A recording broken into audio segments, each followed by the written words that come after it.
extra orbiter. Pilot your own spacecraft as you take a spin around the planet and ascend to otherworldly heights.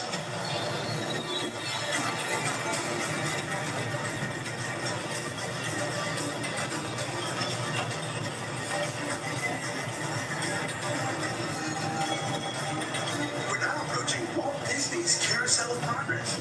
Inside this rotating theater, 4 families welcome you to their homes of yesterday and today, starting way back at the turn of the 20th century.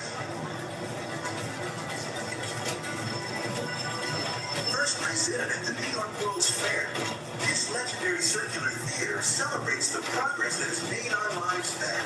It's a perfect reminder that there's always a great, big, beautiful tomorrow shining at the end of every day.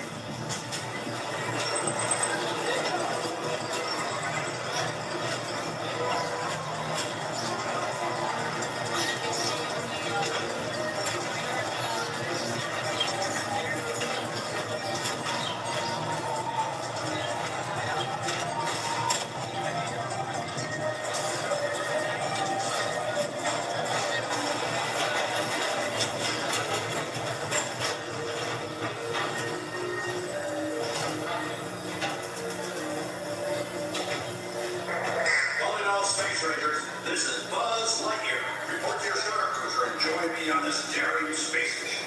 I can see you ever, sir. As an honorary Space Ranger, you'll use your own personal laser cannon to save the entire galaxy.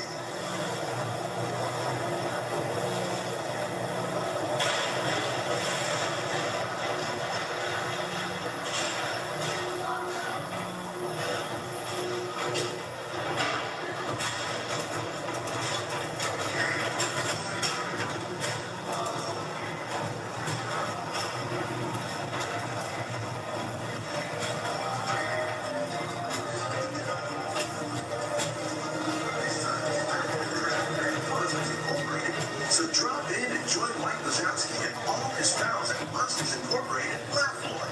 Share the fun. Yeah, very good. Keep it moving. We're on a tight schedule here.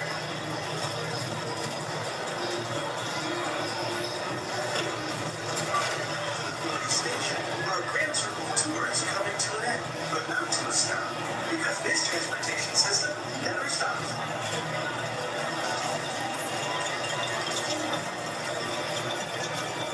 Thank you for joining us on the Tomorrowland Transit Authority People Mover.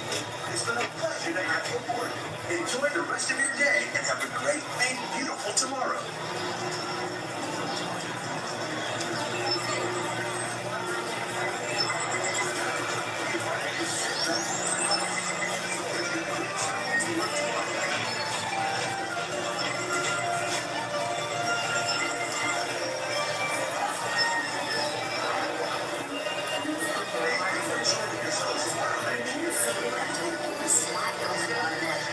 Step onto the moving platform of caution and exit by stepping away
with just some ambient noises playing on in the background. I am currently not at a Walt Disney World park.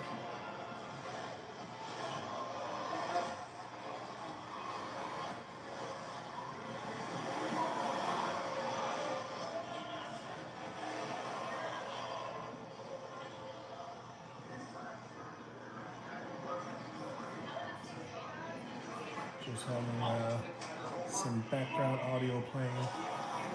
So feel free to chat away, ask any questions. I am just going through the day, just running through some things, just having some Disney playing in the background. My wife is currently pin training at the moment, weather permitting.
All right, I'm going to be tackling the rest of this live stream as a podcast. We're just going to have a basic discussion.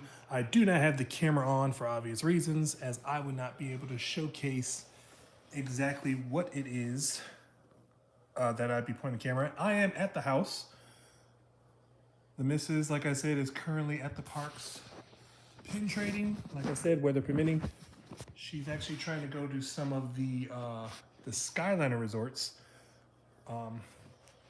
And of course, with the Florida weather the way that it is, she's kind of taking a chance because she managed to take the Skyliner to a resort, but weather permitting is if the Skyliner will be running. That way she can get back to her car later today.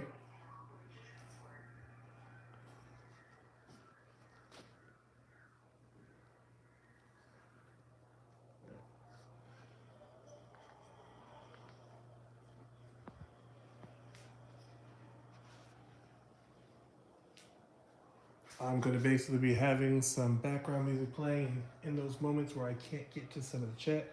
Like I said, feel free to chat away. If there's anything in the news that you do want to talk about, go ahead, leave it in the comments down below.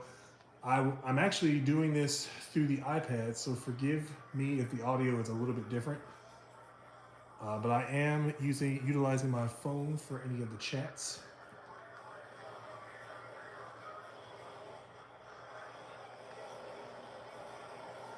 There's quite a few things that I am going to want to talk about. I'll probably get into here in just a little bit, just finishing up a little bit of the household things that I have going on before I take a deep dive. Big thing too is because I'm at the house, I feel more comfortable talking about non-Disney news and rumors. Still going to keep with the theme parks for the most part because there's a couple things I want to talk to you guys about with Universal Studios. And a little bit to talk about with SeaWorld, because I noticed no one talks about SeaWorld. I've only seen one live streamer that actually streamed at SeaWorld recently. And I actually found that to be surprising because, like I said, up until, I wouldn't say no one's really streamed at SeaWorld since Hollow Screen opened up there a couple years ago. And I have some ideas on that, which I will get into in just a moment. I'm going to go ahead and turn on this ambient noise one more time. And I will be right back.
for any and all chat. Forgive any background noises, they will be cutting in and out. I do have some ambient sounds playing in the background. To be honest with you, I don't know whose video this actually is. Could be one of ours. Could be somebody else's.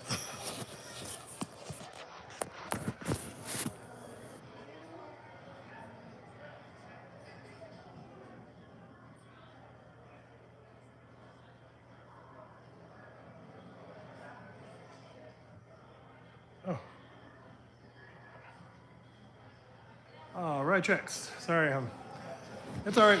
I've also been on a crazy schedule myself. Getting adjusted to a few other things. Like I said, the pin trading has kind of become a huge full-time job for us now. I actually was trying to adapt to doing 2 live streams a day because typically my wife will go to 2 parks to do some pin trading. She's kind of like, I don't want to say like she's pin shopping for other people. I mean, that's kind of like what it is. People who are looking for certain pins, she'll be on the hunt for. She will trade for them. So that's been her hobby for the last, I would say last few months even. And then it's easier for her to maneuver without dragging me around. So our schedule's been just as hectic and chaotic as anybody else's has. A couple of my live streams actually were like well before 10 o'clock. I think I did one live stream at like 8:39, which is not normal for us now. But I'm going to try to switch over to doing more of a at-home scenario chit chat. I did there was one chat I did. I think I was at Spaceship Earth. I'm not even sure. It was one of those early morning chats. And some people had chimed in and actually said that they actually listen to us more in the background because, well, there's more conversation that goes on with other live streamers. So I'm taking a shot in the dark by just doing this with no camera, which makes it a little bit easier for me. That way I'm not focused on whether I have to point the camera at anything.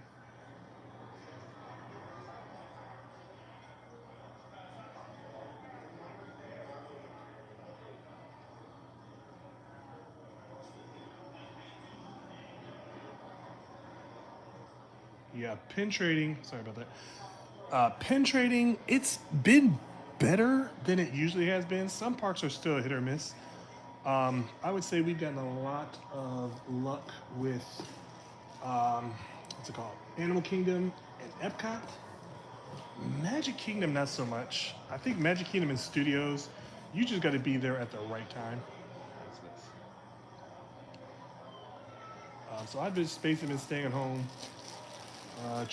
I'm actually trying to find other ways of making content, which is what the whole purpose of the last couple live streams I've done that has not involved any video is kind of placate to how I wanted to do like a podcast. I just want to see if I can really get through an hour or so of just talking, even if it's to myself, because there's a lot of things that's been going on that I definitely have on my brain. I would love to talk to everybody, but I just can't. And the big thing too is with me not being in the parks, I feel more comfortable talking about a lot of stuff. It's always like when I'm at Disney, I just want to talk about Disney stuff. Sorry,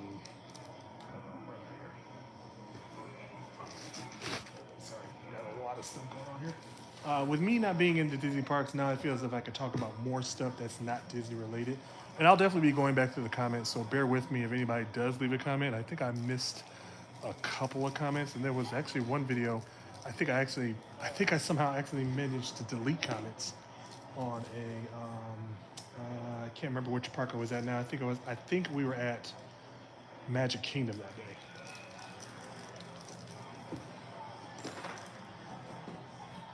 Go through here real quick. So first things first, and I don't want to be insensitive. Let me finish up the pin trading. So yeah, the pin trading has been fairly good. We've actually gotten lucky with a couple of spots, especially with, they have this thing called, I don't know if it's an official name. It's like a pin palooza, where there'll be just a slew of cast members that will come out with different pin boards, and you could just trade amongst those cast members for about maybe 30 minutes. It's at random, and every park I think has it, but it's always like a random location for the most part. We, excuse me, we did get a couple of heads up on a couple of them, but it's really just a luck of the draw. Like I said, it's probably 15, 20 minutes that they're out, and you could blink and miss it. And so we've gotten pretty good at that. And then, of course, because of how often we pin trade, we actually get a few cast members that they're starting to recognize us, which is good, because we're the friendly bunch. We're not the vultures that out here that just want to take all the pins and leave nothing behind. But I'm there for the trivia. I've gotten some pretty good trivia questions, and I've gotten some trivia questions that's like, come on now, like give me some hard ones. But yeah, pin trading has been really, really good. It's been good enough to where, we've been able, we were going at it pretty hardcore the first few months. We did relax a little bit. My wife was still going pretty hard for the summer, so can't really complain. We had no idea that the pin trading community was so, I guess, so adamant about these pins. We're finding a lot of stuff about pins that, like we've got pins. We've got like tons of pins from over the past, I would say, actually the entire time they've been pin trading, which they just celebrated 25 years, I think. And I don't have any of my old pins, I don't think, but a lot of the pins that we've collected over the last 10 years have really come in handy with our trading. And a lot of the pins are pins that people have been looking for that we just kind of we just get for the fun of it. But some people, they really like these pins.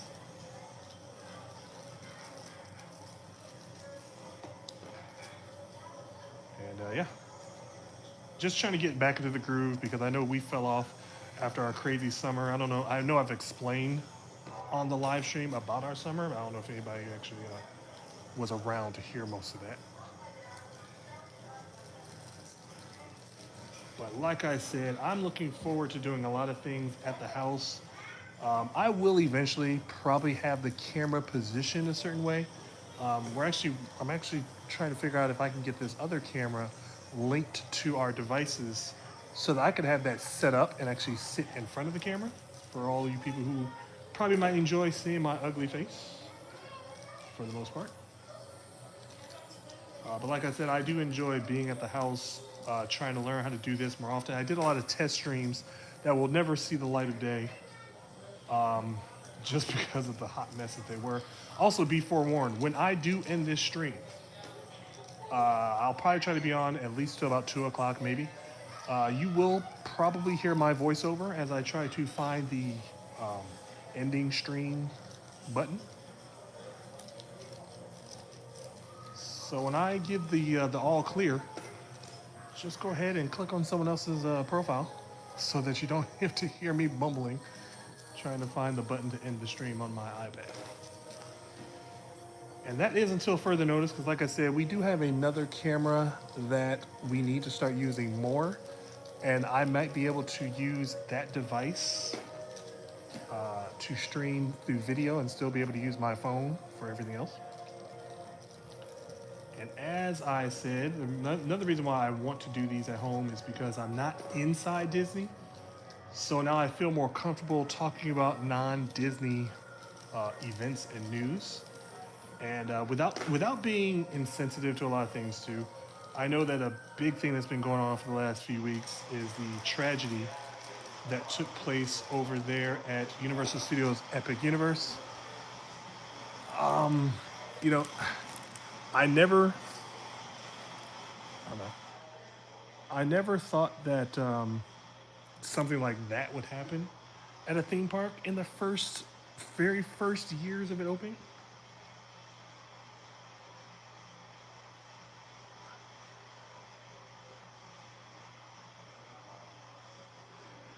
But if you didn't know, I'm pretty sure anybody who's ever watched any live streamer has probably tuned into this.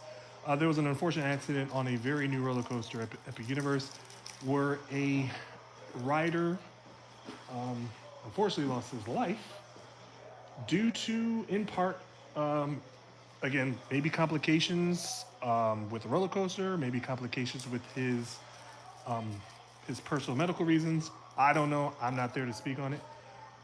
But the roller coaster just opened up, I believe, yesterday, and it had, I think they said over a 2 hour wait, which a lot of people are kind of like, it's kind of weirding people out because of what happened on that ride. The fact that many people are just so into just getting on it after the event.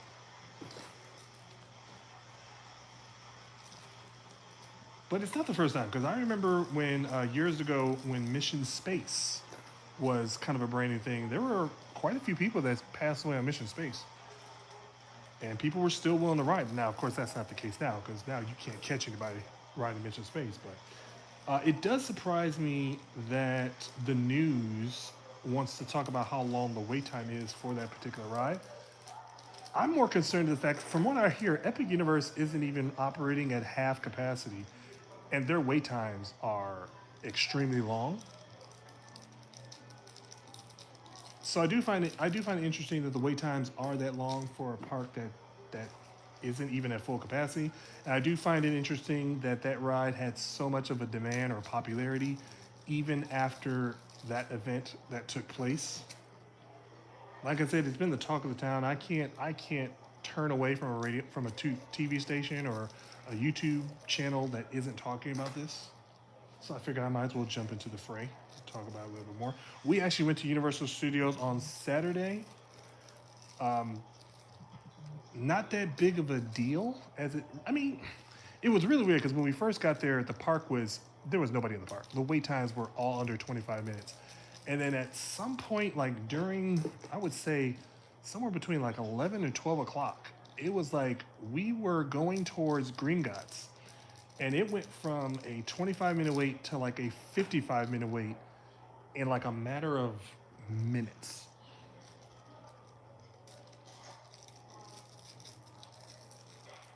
And it didn't seem crowded. It wasn't crowded at all. It was just all of a sudden like the wait times just got boosted up, and like I said, it didn't seem crowded. It felt like a really very casual day. So it feeds the fuel to my conspiracy theory that they kind of just bump up the wait times just to get people to buy express passes.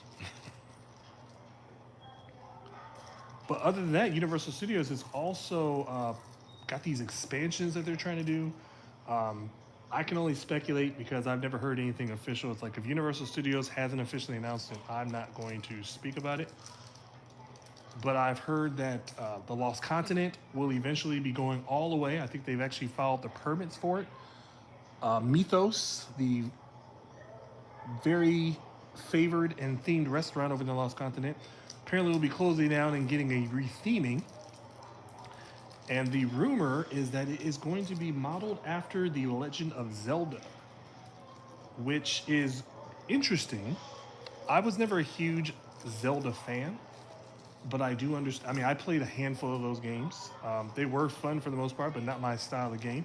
But I am very interested to see how they play this off, because really, realistically, I felt as if they should just gave all the Lost Continent to Harry Potter and just expand on that world, especially because they have that. If you've ever been to Islands of Adventure, on the far side of the pathway, just before you get to Hogsmeade, there is a large auditorium, if you want to call it that, where there used to be a stunt show years ago. And I can't remember when they stopped doing the stunt show, but it was I think it was called the Voyage of Sinbad, something along that lines. It was a pretty good stunt show. I mean, it was good for as stunt shows go, and it's been empty for so many years. I kind of find it so weird how Universal Studios will just have so much wasted space, and they don't use it for anything, and it really just wasted space. But I'm very happy that they're going to finally be doing something with the Lost Continent. I've always thought that the Poseidon's Fury attraction should have been changed over to something like the Chamber of Secrets, where you could actually go into the chamber and see the duel between Harry Potter and the I forget the name of the snake. I'm not the biggest Harry Potter fan, but I do enjoy the movies. But yeah, I'm very excited to see what they do as far as this Legend of Zelda. And my first problem was always like, why are they just putting it over there at Epic Universe? Keep all the Nintendo stuff together. I never understand why Universal Studios wants to spread. I mean, business wise, it makes sense. You want people to go to all three parks, so you give them a reason to go to all three parks. But I just never really cared for having to go to all three parks to experience everything. Like all the Harry Potters across three parks. Now the Nintendo is going to be at Epic Universe, and then of course at Islands of Adventure if Zelda does come there. So it's. I know why they do it. It makes sense why they do it on a business side, but it doesn't make sense when I don't want to go to all the parks to see the same thing. And then the other big news that I just found out, and again, I've only heard this from one source, and I've only heard the rumor from a different source. Apparently, the Jurassic Park River Adventure will be closed, I believe, for an entire year. The rumor on that is that we might be getting the Hollywood version of Jurassic World River Adventure, basically updating a few of the scenes that I think is going to be pretty cool either way it goes. But for that attraction to be gone for a year, it makes sense too because they've got all these other things that they've opened up over the past couple of years, and then you have Epic. I think that I wouldn't be surprised if Epic Universe starts to be added to the annual passes starting in 2026 at some point, which would be great for us because I think that would at least get us to keep our universal passes for another year. I'm kind of on the fence if I want to keep them again because we don't go there enough, and I feel as if we do the same things. I mean, obviously everyone does the same things, but because there isn't that much to do, you end up doing a lot of things on repeat more often than I would if I was going to Disney. Like I love roller coasters. I don't have to do roller coasters. My kids aren't too big on the roller coasters, so there really is no point in going as many times as we think we would. And then they're getting too old to do the DreamWorks and the kiddie areas. Pretty soon, like they love going on an adventure because of the Jurassic Park playground. I could see that not being a thing in the next year or so, as my daughter is just becoming a little teenager every single time I look up. So it's like I fear there's going to be a day that they don't even want to go to a playground. Actually, I hope that there will be a day that they don't want to go to a playground. Because we spend a lot of money on annual passes, and all they want to do is go to the playground.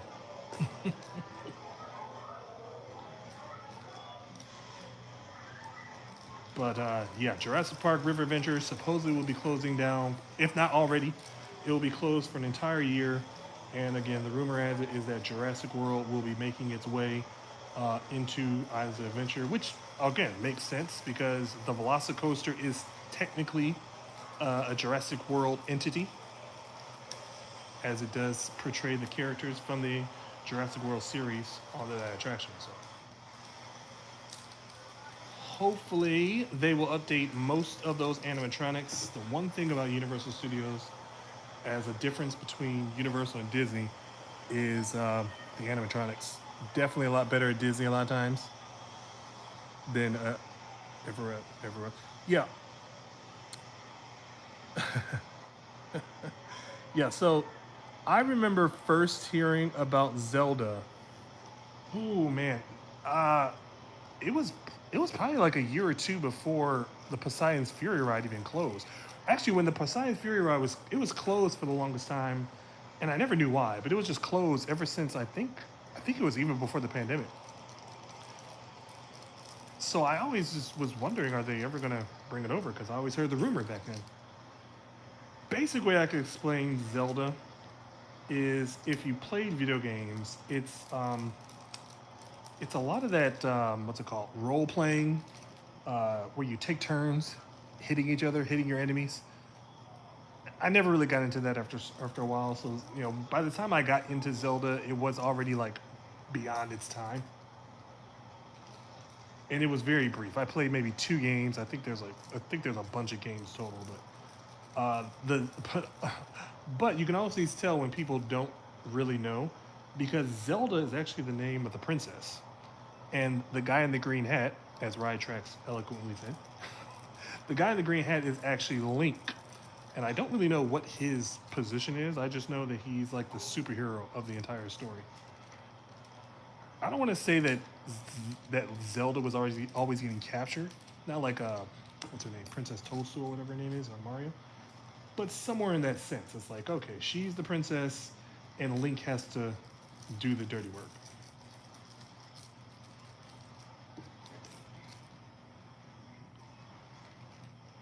Now, I will say this though. This is something I want to go into a little bit more detail about this, because I would love to hear other people who are into Universal Studios just as much as I would be into Disney's business side of things. But the rumor that I heard, and I've probably talked about this before, it deals with Marvel's Superhero Island. And the reason I bring this up is because if anybody was around long enough, there was actually a time where I discussed, I don't even know if I actually did this on camera. I discussed what I think that Marvel should do.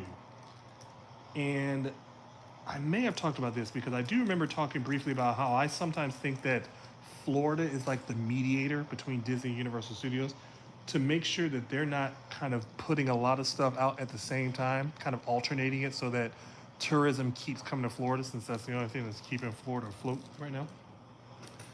But like right now, I'm thinking like, if anybody doesn't know, the deal with Marvel, Universal Studios has this indefinite deal with Marvel's characters, but they have to maintain those characters, like the whole look and everything like that, and they have to maintain the attractions, everything like that. But then that's it. They can't do any additions. They can't really, I don't think they can even take anything away without having Disney's involvement.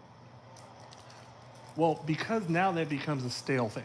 Now it's like, because especially now since Disney has completely capitalized on the Marvel Cinematic Universe with all their movies and things like that, now it's kind of like Marvel Superhero Island is kind of like I don't want to say a wasteland, but it's not as fun as it was in the early 2000s. So then my speculation was that Universal Studios could make a deal, because Disney right now is they're booked solid with any of their editions until like 2030. I think that's when like Villains and Pistol Peak, all that Magic Kingdom stuff is going to be done. And by that time, I would say the Monsters Inc., all the other things that Disney wants to do will pretty much be done by 2030, maybe 2031. So that I could see Universal Studios saying, "Hey, we'll give you guys Marvel, but you guys can't do anything as far as opening up anything until like 2030, 2032, whatever the case might be."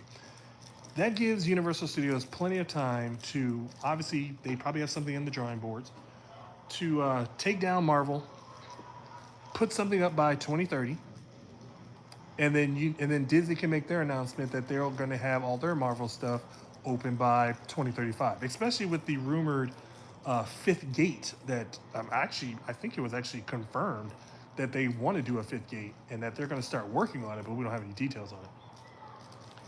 And I just felt as if, okay, that's something that I could even say Disney could get behind, because that would give them their Marvel back. Universal can move forward and give us something bigger, since they've been doing a pretty good job with Epic Universe and whatnot like that. It's just that what goes there without having to change the entire landscape. Like, you don't want to have to tear down, like, for instance, the Incredible Hulk coaster. Pretty decent ride if you like having a migraine headache. But like, what could you do to keep the rides there, but just change it around? Because it's already got a nice little cityscape. So like, which IP or which Universal product could they put there? I'd be very, very interested in that. But again, that's something that I would say, if that was to happen, that probably won't happen for a very long time.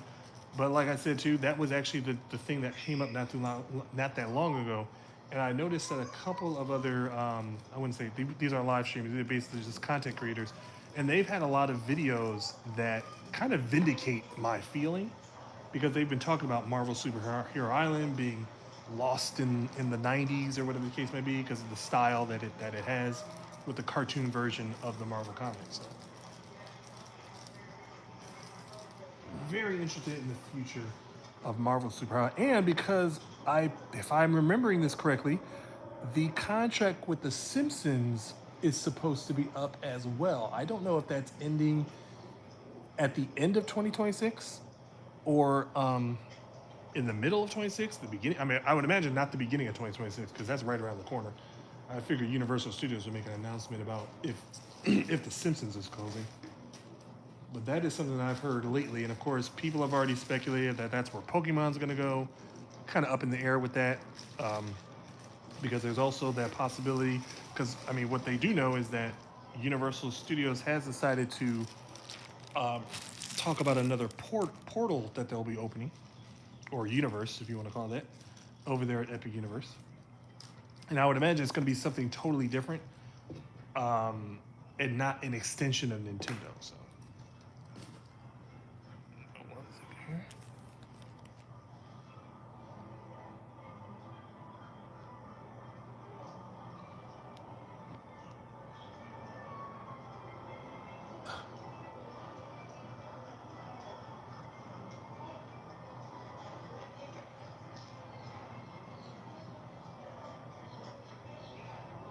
Oh, now as far as Jeff Goldblum quotes go, I have basically made Jeff Goldblum quotes out of Jurassic Park series as a part of my life. That being one of them. You know, people are so into doing things because they can instead of doing it because they should. But my other favorite one is life finds a way. It's like no matter what happens, life always finds a way, whether it's good or whether it's bad.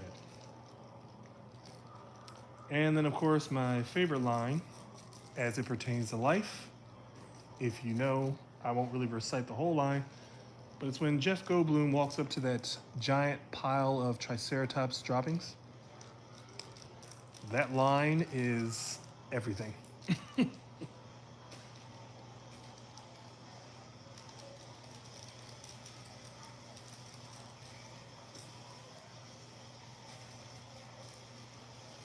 Sometimes I look at some business decisions and I think of that line all the time. Like, that is one big pile of. When it comes to like, I mean, I just was reintroduced to the parking prices at Disney, because again, being a cast member for as long as we have, and then of course having annual passes for the times that we weren't, never paid attention to how expensive it is to park. And so we just happened to look one day, and my wife said that parking at the Magic Kingdom was $30, $50 for preferred. That kind of took me off guard. I knew it was high. I knew it was about that. But it's just so crazy because what, 10 years ago, parking was, no, not even 10 years ago. Yeah, about 10 years ago.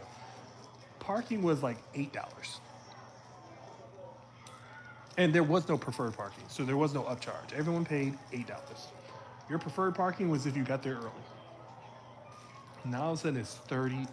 I don't understand why they increased the price of parking and yet your car still sits in the same hot parking spot that it has been for 50 years. Unlike Universal Studios, where, you know, 80% of the time when you get there, you're going to find a spot in a parking garage. I think that's pretty much like the best thing about going to Universal Studios is that your car is going to be in the shade, undercover, no matter what, unless you do park. Unless back in the day, I used to like to just go straight to the top. But now I appreciate parking in the parking garages.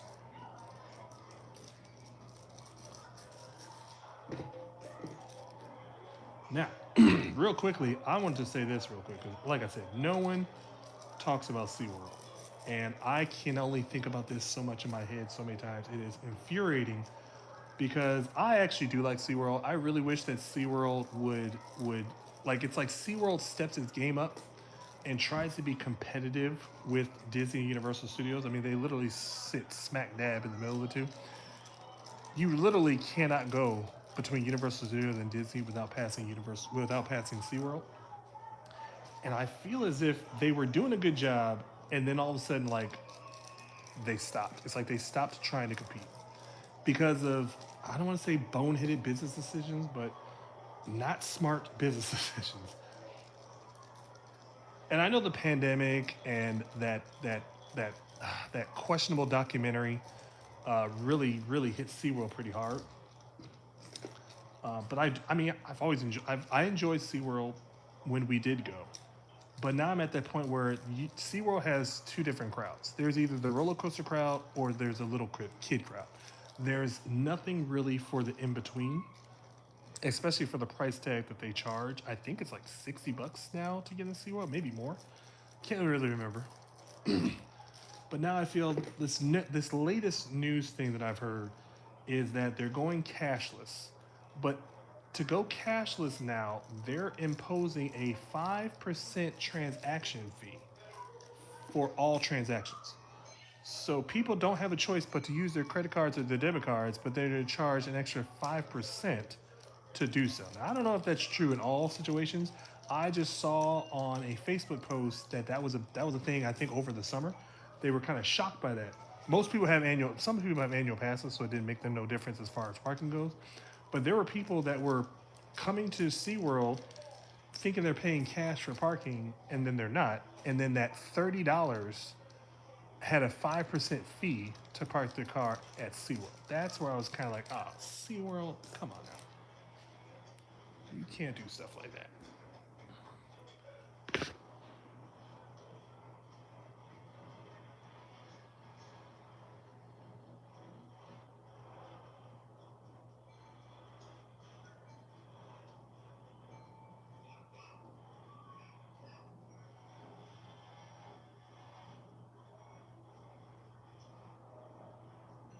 Yeah, SeaWorld, I'm sorry for that delay. Um, as far now, yeah, the Jurassic World I would definitely say is definitely forced because of obviously the movie. I do like it, but then at the same time, it's like I still want traces of the original. The SeaWorld thing, yes.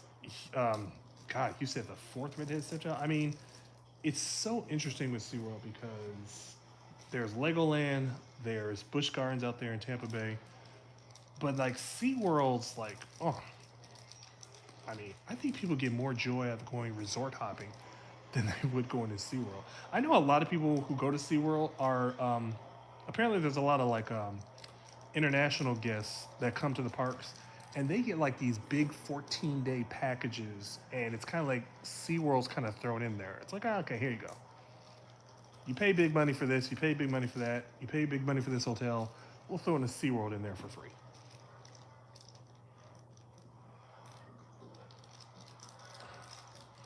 But like I said though, like SeaWorld, like they seem to be going good. When they brought Mako, I was actually quite impressed by Mako. I really felt as if Mako, like, because of how, I don't want to say how bland, Mako was a very simple roller coaster when you think of it because there's no theming. If you look at most other attractions here in the Central Florida area, especially roller coasters, there's like an extensive theming. Mako was kind of like, okay, here's a big roller coaster, here you go. It's fun, but I just wish there was more to it. Like I think of it as it's like I have this distinctive difference of thinking about amusement parks rather than theme parks. And I feel as if like Disney, Universal Studios, they're theme parks. Everything has a theme, everything fits into a theme. SeaWorld wants to have a theme, but then some of their rides are just amusement rides. But I thought that Mako was a good addition to SeaWorld, especially because of Manta. Manta was great. I can't remember exactly when Manta opened, but Mako coming in really helped it. It was just a shame because every time we would go to SeaWorld, this brand new roller coaster. I mean, I think it's like the first, and I think it's the tallest, and I think it's the first hyper coaster in Central Florida.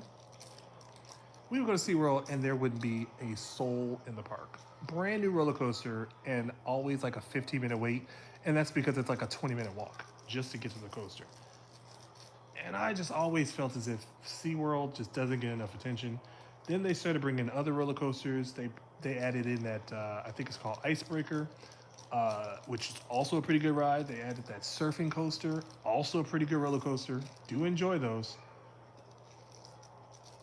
But then I don't know, it's just, they just don't have that. It's like they don't have the budget and they don't have the creativity that you kind of want these theme parks to have. And then they do, like I said, then they do questionable things like that, like raising prices, trying to go cashless, and then adding a transaction fee for everything that you're forcing people to pay without cash. And then they want to build. I think they want to. I think they actually talked about building a resort nearby, which I also find funny because if people don't remember, SeaWorld used to have a resort, and then I believe at some point SeaWorld left Anheuser-Busch, and I think they went and think they became part of Cedar Fair, which I think is the same company that owns like Cedar Point and things like that. That deal didn't go through. So then they lost their hotel at some point. And now that they're back with Anheuser-Busch, now the executives are like, okay, we want to build a hotel. But then I'm kind of confused because like you're not bringing people to the park. Bring people to the park, then you worry about building a hotel. But also because there's no in between. There's either roller coaster people or people with small kids. There's no attraction at SeaWorld, or I should say there's no viable attraction at SeaWorld. That's like a nice in between family ride that everybody can ride. Someone's got to be excluded for something at SeaWorld. Longevity, I just don't think that that's something that can hold out. I think the only thing that's kept SeaWorld right now is, like I said, the fact that it's in between Universal Studios and Disney World. It's like that is the best roadside attraction that Orlando can pretty much have.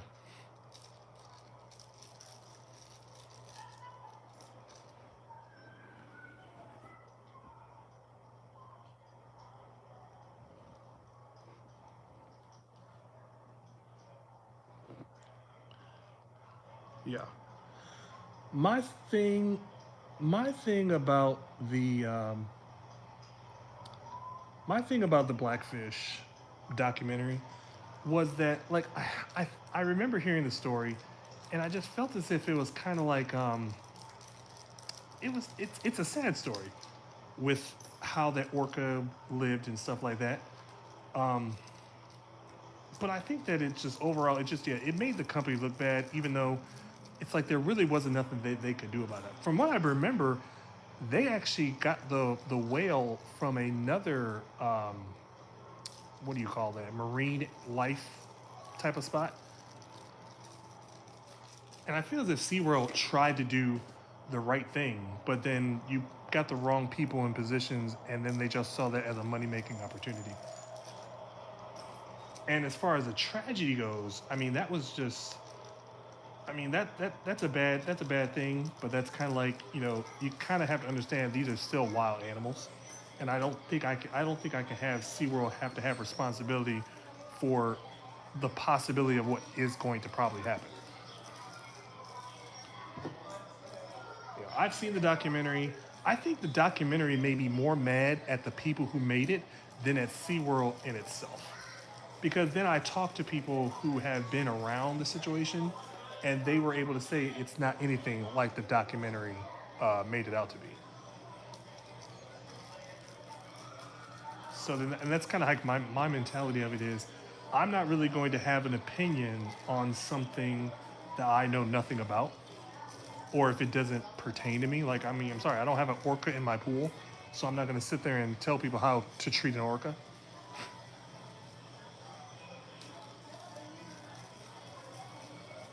But if I hear people who are actually there and saying, "Yeah, it wasn't like that at all," whatever. Like there was at one point they were talking about the orca.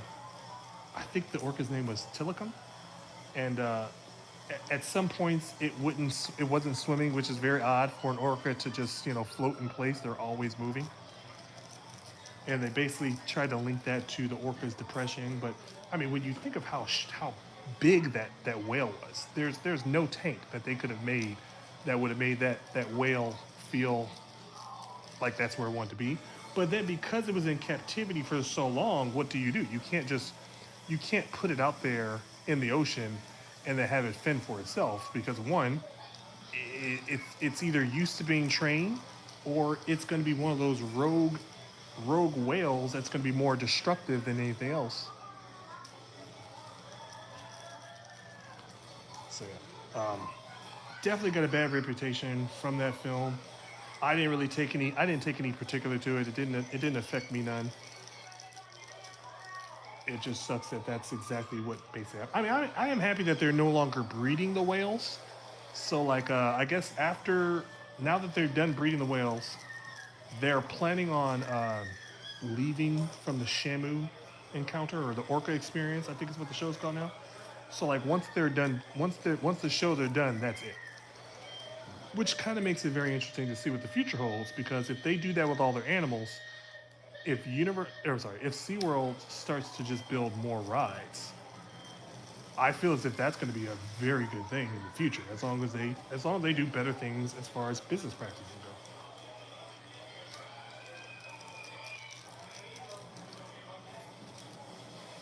go. And when I say rides, I'm talking about like, I like going to Disney World because, if I don't feel like riding Tron or if I don't feel like riding Big Thunder Mountain, I got Pirates, I got Mansion, I got Little Mermaid. There's a lot of filler attractions.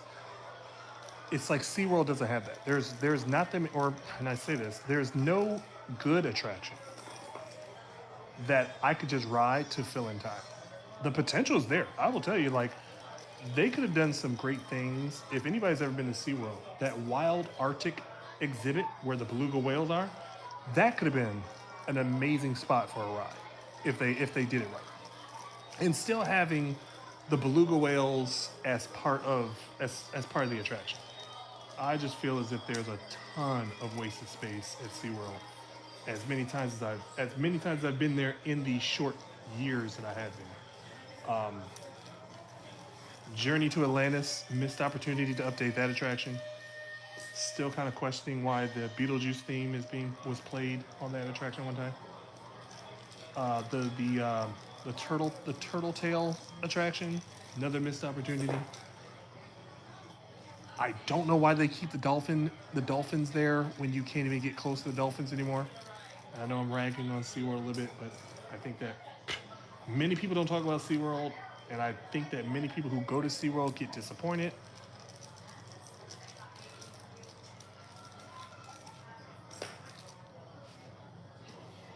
Just keeping it real though. The thing is though too, and I'll probably get into other theme parks as well. But like the one thing about it is too many of the people on YouTube nowadays, they're too over the top positive. I feel as if constructive criticism is great because it allows people to say things without taking it to heart. And at the same time, you can actually, like, for instance, I would take constructive criticism. Like right now, I know this isn't the greatest channel in the world. Not really supposed to be, especially now with there being no video to this little commentary thing. You guys are just chilling out while I do my task for the day. But I think that people need to be more constructive with the criticism, and I think the companies need to take in consideration what people are saying.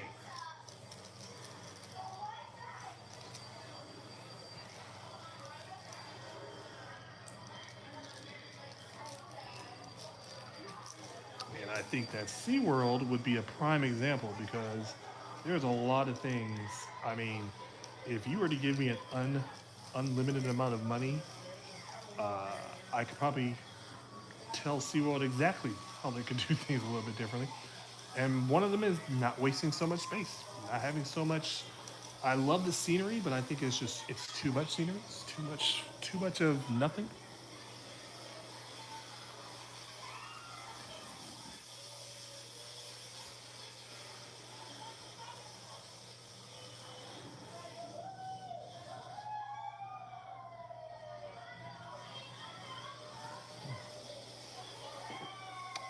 Oh, see, that's a good one. That's a good one right there. An animatronic, yeah, animatronic animals. You could then sky's the limit. But like I said, it's like SeaWorld it's like they don't want to put the money into it, or they just don't have the technological advancements, obviously the way Disney does, or Universal Studios does, to give us a decent series of animatronics that kind of capture animals.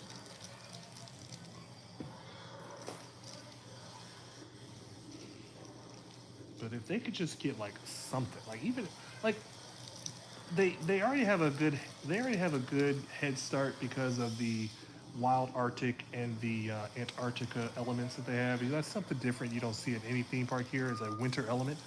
So being able to have like like animatronic polar bears, animatronic penguins, those type of scenes, just to be putting on an actual ride or something like that. Like missed opportunities.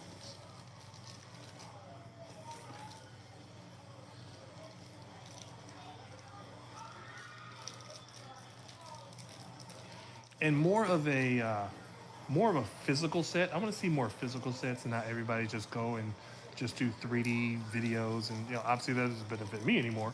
But just I like the 3D sets. I like not 3D sets, the physical sets. I like the fact that they put more attention into detail rather than just giving you a television screen to look at. Even if it's a nice blend. Like I thoroughly enjoy what's it called? Forbidden Journey at Universal Studios. It's like a nice blend of physical sets and then some videos for obviously some parts that you cannot do. But then you get to things like Green Gods. Green Gods then went backwards. Green Gods was just, okay, let's give you this, let's give you this, but you're going to be watching the movie 95% of the time.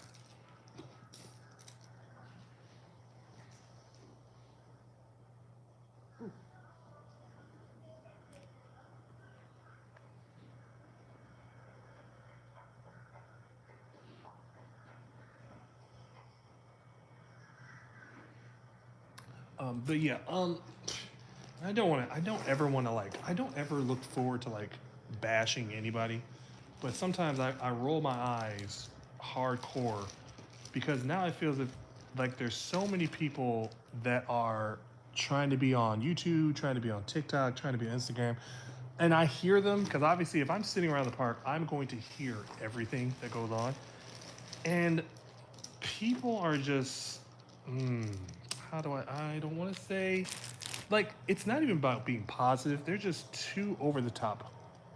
This is amazing, this is great, this is so good. It's like I don't want to record something. Like Food and Wine just happened. We have not gone to Food and Wine yet. I'm kind of over going to Food and Wine on the very first day. I mean, I would do it, but I'm not going to say that that's how event's going to be the rest of the time. And then you'll see these vloggers, they go to Food and Wine opening day, and then they'll only go there when something else happens. And then I feel as if, that's like, so then it's just, at that point, it's just a job. At that point, they're just doing it, not because they want to do it, it's just something for content. And I think that that's what 95% of people out here, they're just doing it because it's content. Whereas I actually like the very few people that I've paid attention to, there's actually a conversation to be made. Like there's not that many people that's right now. I can sit there and have a conversation with anybody and everybody about the various things that they're seeing and it be a true conversation. Like I'm gonna say this. Tron. Many people will say that Tron is okay. Many people say that Tron is this, that, and the other. Tron is not good. I mean, it's good for what they did. I appreciate the fact that they brought it.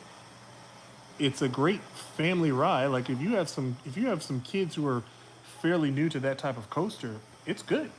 But overall though, I mean, I would much rather go on Everest. If you had to give me a choice between riding Tron and riding anything else, I'm probably going to ride anything else. I mean, I think the only thing that I would put Tron over is Space Mountain, and that's just because they don't have a chiropractic office at the end of Space Mountain.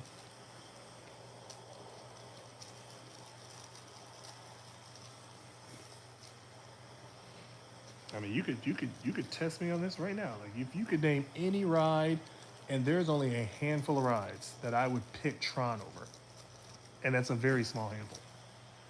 Anything else in Disney World, literally any. Now, if people have never been on it, yeah, you got to experience. It's like that rite of passage. Like okay, if you're gonna be here, you might as well go do Tron. But if you're continuously visiting, you can skip Tron. Big Thunder Mountain all day long. Tron, see you next time.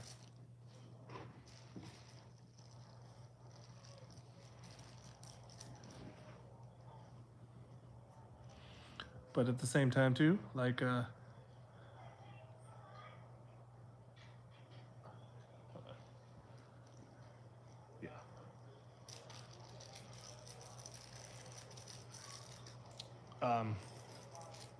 Oh yeah, but so yeah, but like the last couple times I've sat at various parks, and I enjoy that. I like sitting around the parks, hearing what people are saying, but then it also leads me to hearing what influencers are saying.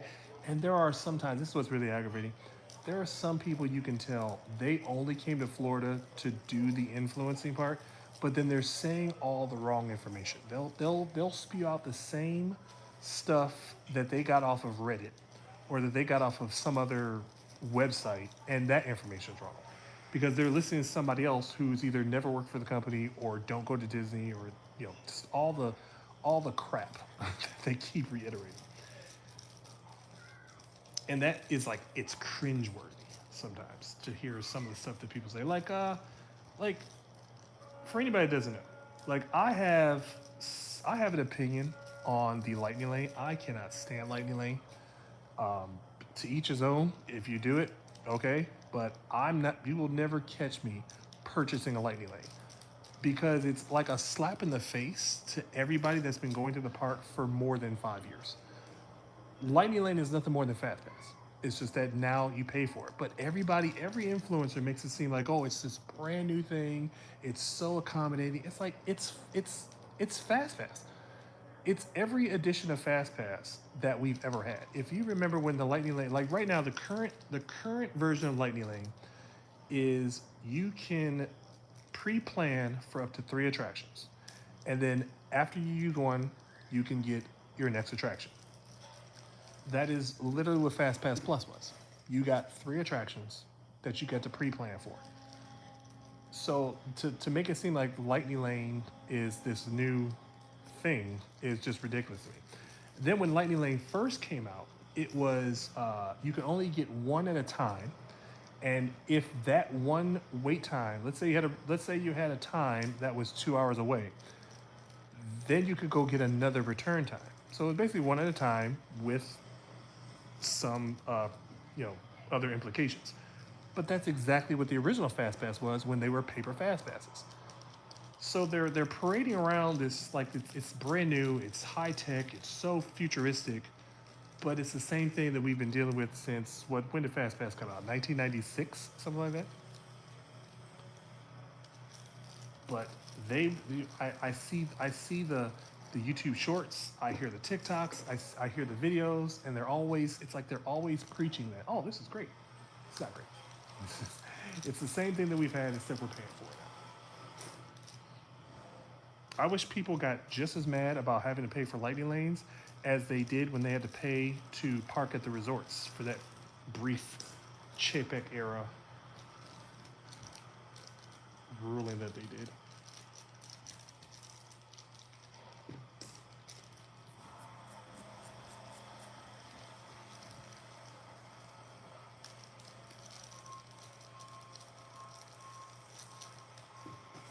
And also, here's another thing too. And I know now I feel as if I'm going on an old Tom Corliss rant about what Disney shouldn't be doing. I'm not a fan of pumping in all this intellectual property.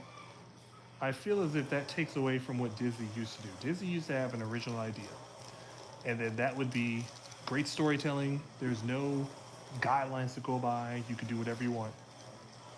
Like I like the days where Disney created something, or if they had to reimagine something. But like you got Pirates of the Caribbean, Haunted Mansion, Jungle Cruise. These are all original style ideas, and then that made the movie. Now I feel as if over the last 10 years or so, all Disney wants to do is put their IP into an attraction. There's no, it's like it's lazy creativity at that point.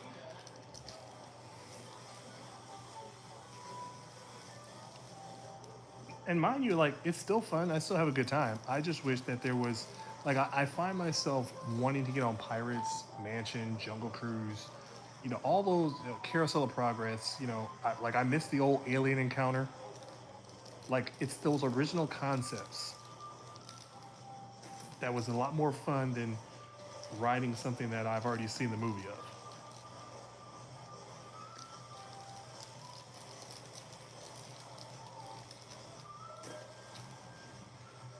And of course, the physical sets.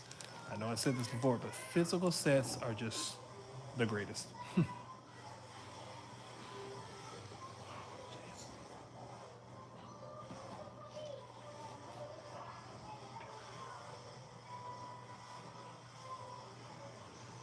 I am going to step away for a hot second. So be on the listen, enjoy some of these ambient sounds, and I will be right back.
I should be back.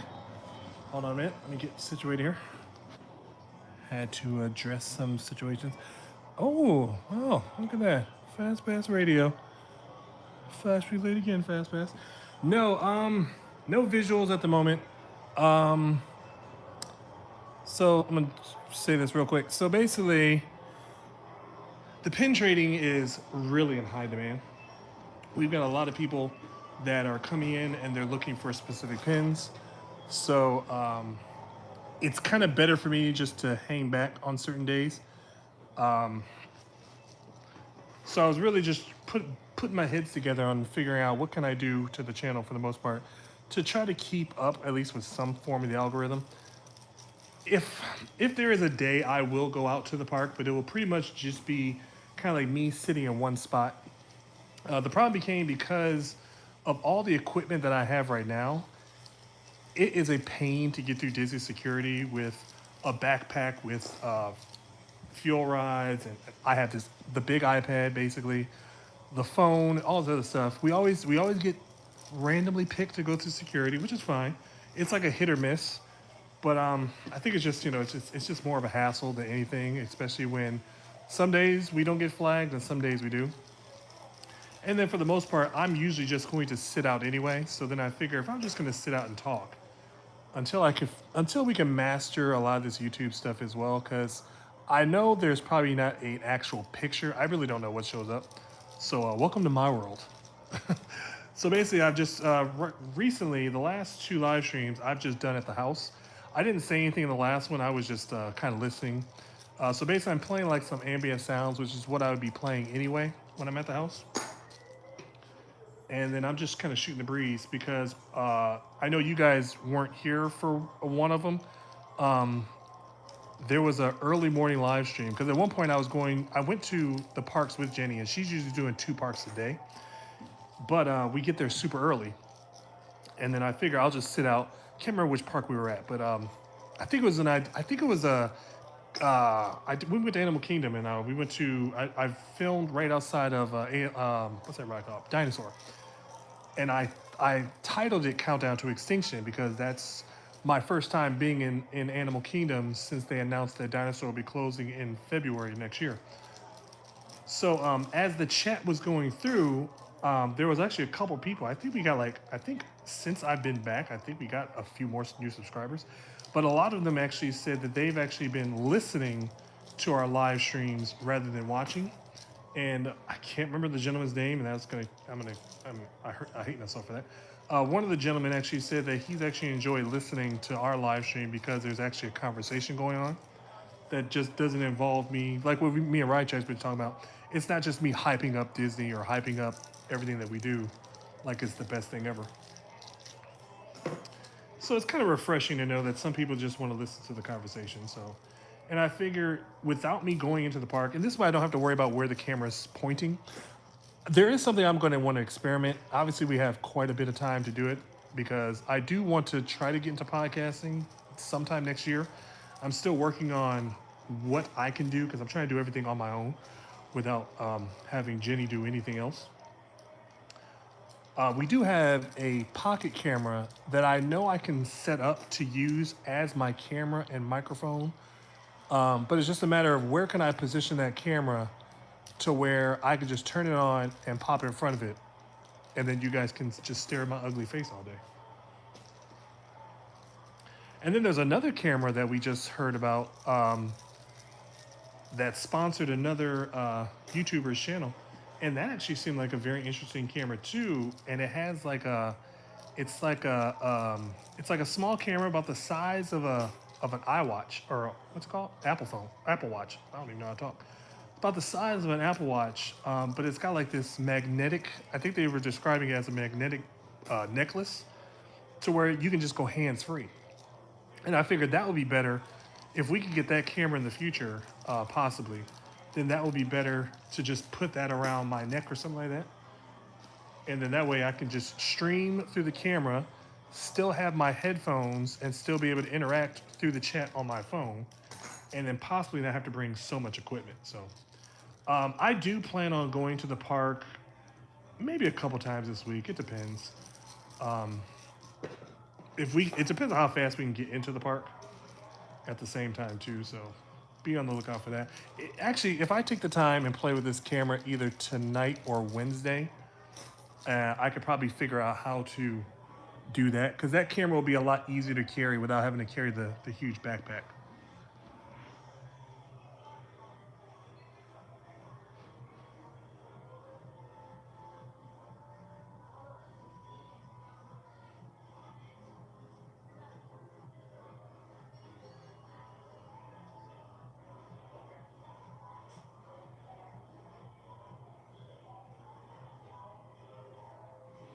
But I figure for the most part, it would be fun.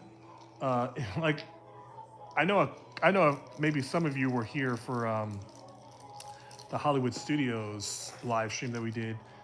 I did not have access to any of the chat at all then. I really wasn't expecting any chat at that time because we weren't going to be in studios that long.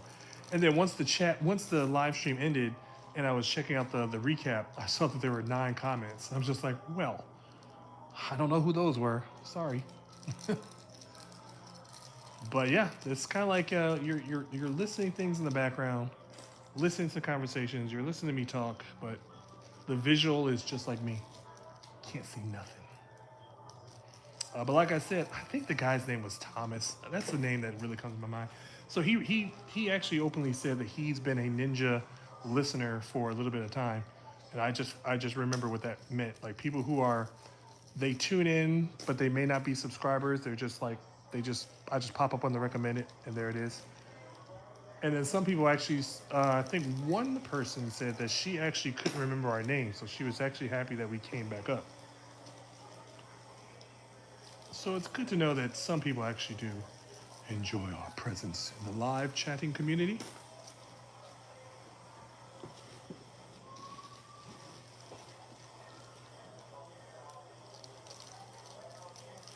But yeah, last thing I was just talking about though is, I really just want a lot more creativity when it comes to future attractions and whatnot like that.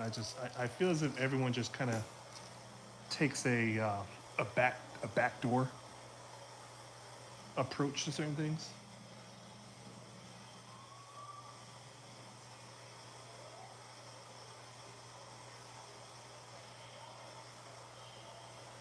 Yeah, believe it or not, I am at home right now. I just have like some, I don't even know, like I said, I don't even know whose video this is that's playing. It might be ours. But I just have some random ambient noises playing in the background. So no, I'm physically not in a park at the moment. I will say this, depending on because I know I have a doctor's appointment on Thursday, so I'm pretty sure we won't be streaming then.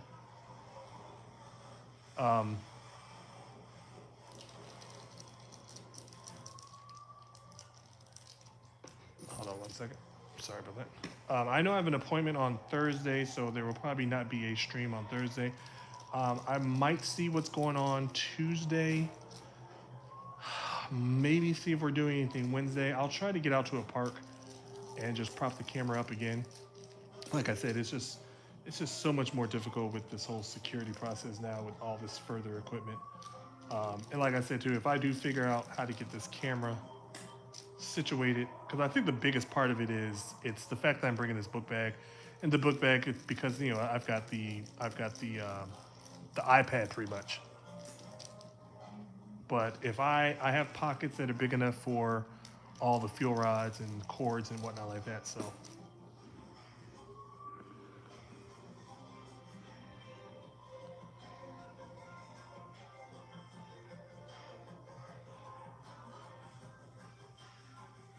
It also, this is also very helpful too because I know it's stupid to be this way, but kind of proud of myself because I think the last two or three live streams, I actually set up myself. That's why there's no thumbnail.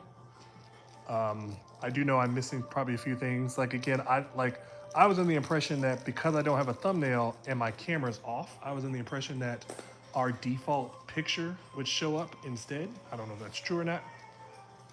And oh yes, and Ride Tracks, I would like to take you up on that offer. If at any given point you have some grand idea about what's it called? A picture that we could do. Go ahead and send that to the Facebook page. I would appreciate anything and everything. Obviously, I'll have Jenny looking over. I don't really have a preference in what it even looks like. Just something that's kind of catchy. And I know I obviously can tell you're very good at that because some of the things that I've heard that you've done, I've listened to your videos. I can only imagine how impressive that they are. Give me 1 second. I got to catch up to the video here.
All right, see if I caught up with the video here.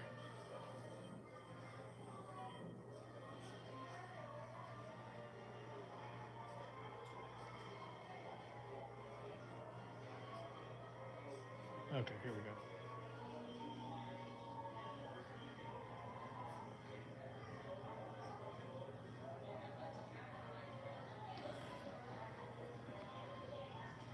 Okay, sorry about that. Yeah, I had to catch up to the chat. Yeah, so for the most part, I have been trying to find out how to do as much as I can on my own. I know it's not going to be perfect because obviously I can't see thumbnails and whatnot like that. But I do want to try to do more of at-home things, and I do want to have more. I think it's because we don't have an appropriate background. We got a lot of stuff at this house. No, I should say it's not a lot of stuff. It's nothing that's photogenic. I think that, and I know Jenny would be very particular in what's shown off in the background. It's not that, I mean, she's very good at decorating. I just think that she's going to be very self-conscious about what is in the background. And obviously, like when we did when we first started a channel years ago, we actually lived in Missouri when we did a couple of videos.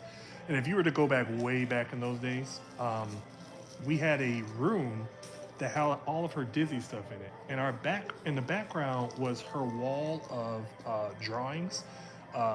One of the places that she worked at, they used to have a person that came in and would show them how to draw animated characters. And so she had like multiple pictures of various characters, and we framed them. I would say probably at least 20 pictures, and we framed them and put them as the background in our room there that we were doing. So we're trying to get something like that, but again, there's a lot of things that we're trying to do here for the future. The housing market's just been crazy, and I would love to talk about that, but that's going to be a separate channel altogether. But we're trying to get something moving in the future, which is why the pin thing has become a priority. I am trying to get more into the YouTube and the live streaming, and just basically I'm trying to incorporate this as a podcast, an interactive podcast too, because I know that's the big thing too. It's like I'll listen to some podcasts and I have questions, and those questions can't be answered because it's just a podcast. Whereas if enough people have the questions, they want to talk about something, I'm talking about something. But like getting a real-time answer and a truthful answer. I'm not going to sugarcoat it. I ain't got nobody to answer to.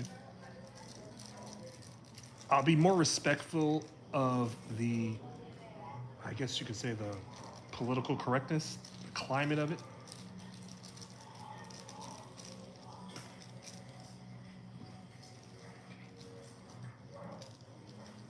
And it's also hard too because like as far as like I want to play things in the background more often. I got to be careful what gets copywritten and whatnot like that. But also, you know, like I don't want to make it seem like I'm ripping off someone else's audio or whatnot. Like there was one live stream that we did, and I just had Pandora casually playing in the background. But I didn't want to be too loud in case it was like actual copywritten music.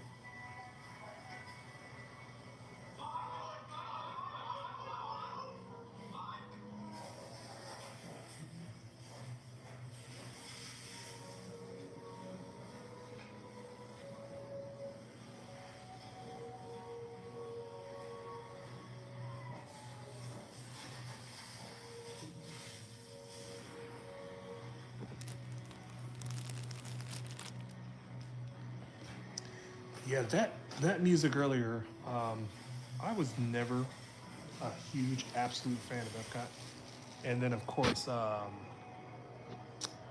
worked those overnight shifts. I've been a huge fan of Epcot since they kept changing Epcot so much. But then when I worked those overnight shifts there,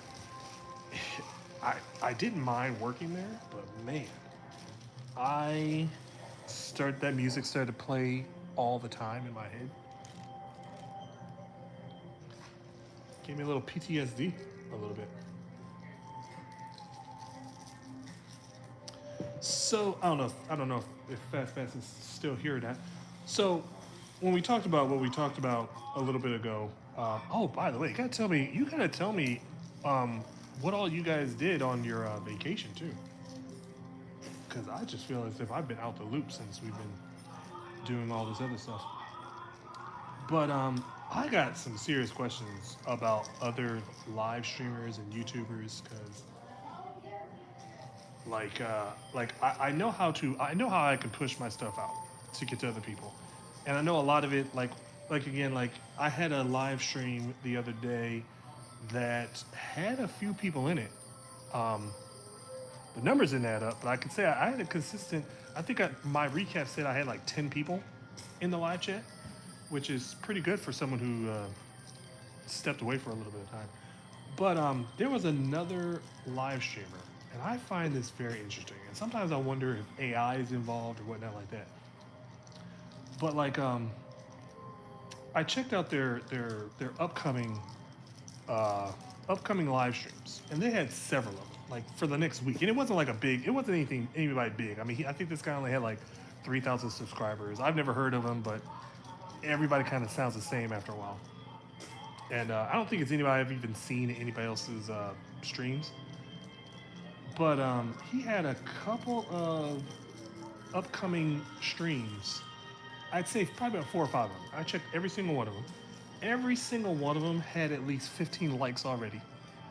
And there was one of them that had like 14 or so people that were waiting. Now this is a live stream that wasn't going to be on for another 2 or 3 days, and yet it said that like 14 people were waiting, and it had like 15 likes. And I'm just like, how is that? How is that possible? Like,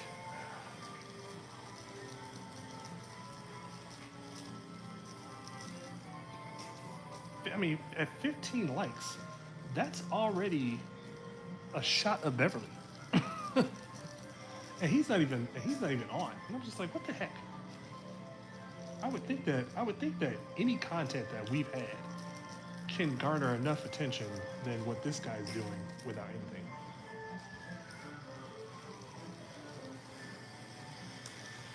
And I think that now I kind of I kind of stick to a handful of people that I feel is just enjoying what they do. Like, um, I don't want to say any names, but there's a few like okay, I'll say this. If anybody that ever comes into the chat, if they want to shout out a live streamer or a vlogger, and if I have seen them, I'll rate them. I'll be honest about it. I'll say what I do and do not like. I'll stir up some controversy. I'll start some drama. Controversy creates cash. Eric Bischoff. But it did weird me out. And then it weirds me out because then there's some people, they'll go live. I see them go live, and then I check to see. I check this stuff, and it'll say like, oh, they've been live for 15 minutes.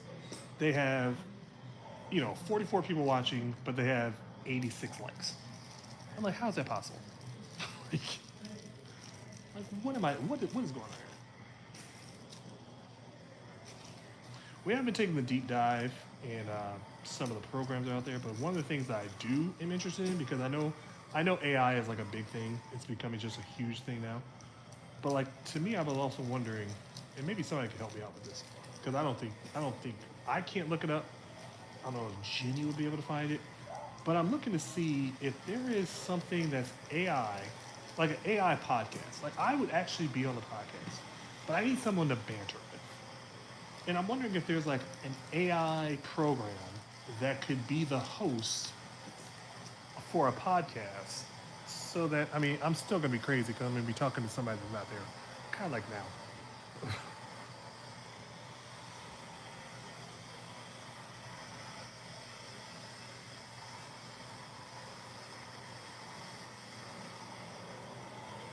Oh, see?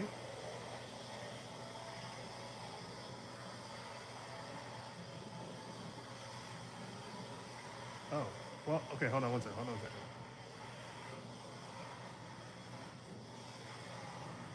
Oh, I didn't think about that.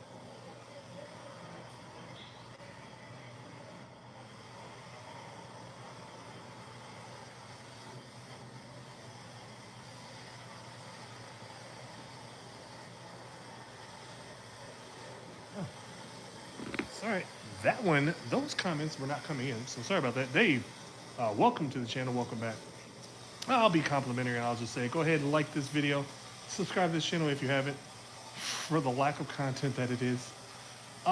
Okay, so as far as the green screens go, I have heard about this green screen thing. Again, that's beyond my technical expertise. If you were to tell me this about 10 years ago, when I had my vision pretty good, I definitely would have looked into it because I would have loved to have put myself I mean, we have space, I guess, if it's like a simple thing. I don't even know how it works. It's like, is it literally like a green screen and then imposing a figure or a background behind me? I could definitely do that. I do know, rumor has it, I'm pretty sure I could talk about this guy because I don't think he's even vlogging more. One of the big, one of the big, I guess you could say, Disney vloggers, Michael K. Um, he was actually, there was a lot of rumor and speculation that he was using a green screen for a lot of his videos. Now, I don't know if that meant that he's not at that location or if they were trying to say that, you know, like if he ever did a video at his house, the background made his house look nicer than what it really was. I don't know. I don't care. I mean, if it was making him content, do what you gotta do. You can hate, people can hate on me all they want. Like I say, if people aren't hating on you, then you're not doing something right. Yeah, I'm not as tech savvy as I would like to be. Like I said, glaucoma did a number on me. I would have, like I said, if I knew how big and much attention I wanted to give to YouTube about, like I said, about 10 years ago, I definitely would have definitely had this channel up and running back then. A lot of it was a lot of procrastination because I always had these doubts. To me, I always felt as if I had to punch a time clock. I always had to go to work. And I still feel that way now. That's why, like, that's why I'm reverting to doing the YouTube so much, because as of right now, no one will let me come to work, and that's more frustrating than anything. There's so many things that I feel as if I can offer, and I just can't get anybody to give me a chance, which is so sad because I'm working with a company that should be able to, and they just won't. Yes, to answer that question, yeah, I'm basically sitting. I'm actually surprised that the audio is coming in so good. I actually have the audio playing on a TV. I don't even know whose YouTube channel this is. It could be I started off watching one of our videos, but I think that by the time I went live, I really don't know whose video it went to. I'm actually surprised that there's been no ads.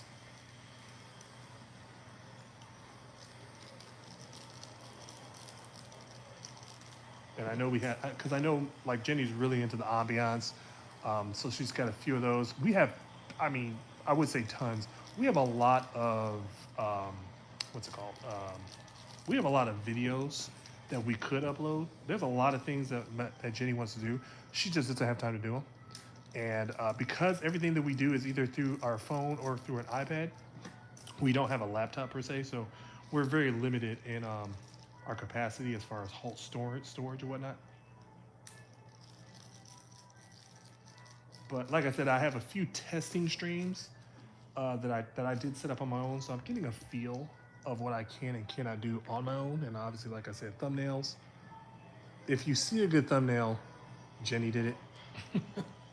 If you see a video pop up, or if you see that I'm streaming somewhere and there's actually a visual of something, thank Jenny.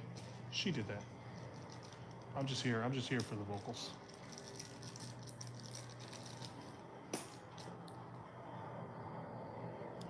I'm going to save some of my future conversations for other videos as well.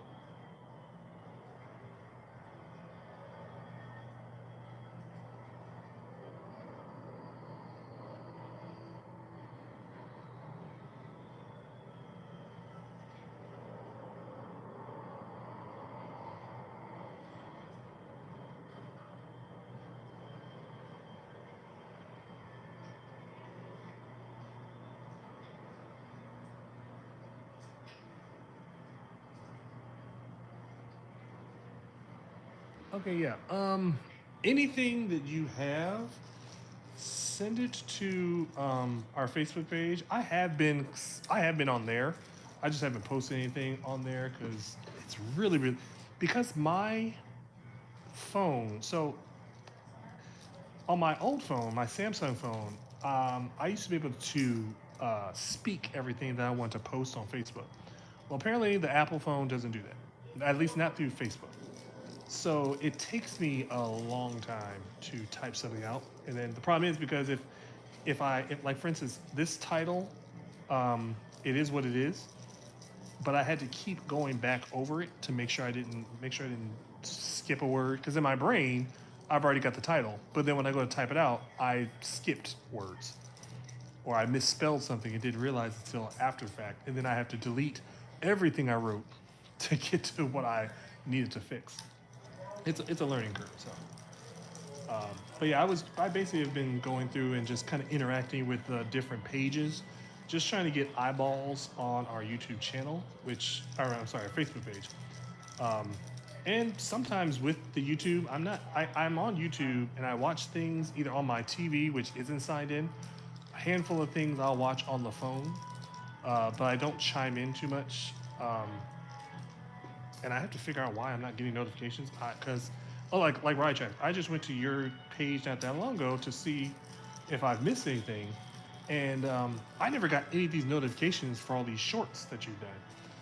But the problem is, the problem with shorts is, so I have a voiceover on pretty much anything I use, but when there's a short, the voiceover talks throughout the entire short.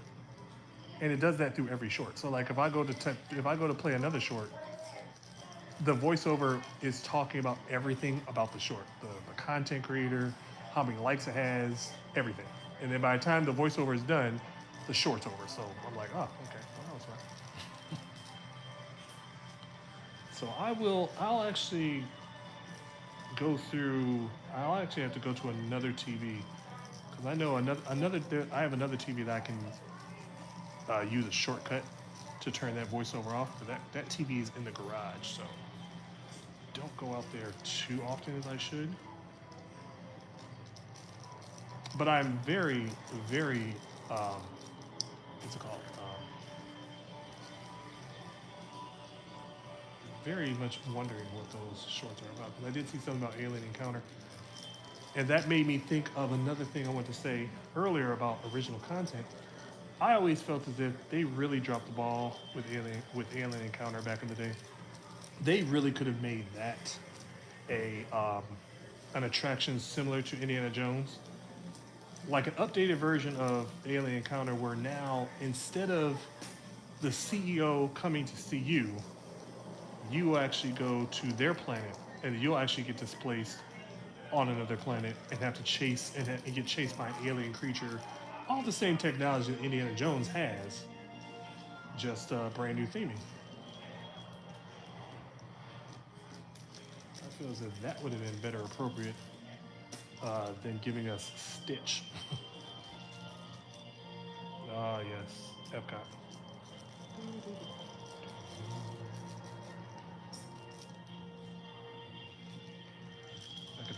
I could tell you some stories about working overnights at Epcot.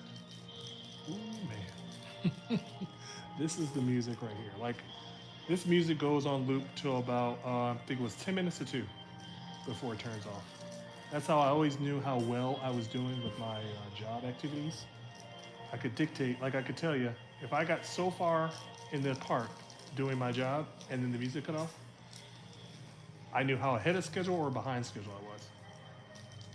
Yeah, this music, I think it cuts off at, back of the day, it cuts off 10 minutes to 2 in the morning, and then it comes back on, I would say, just after 6:15.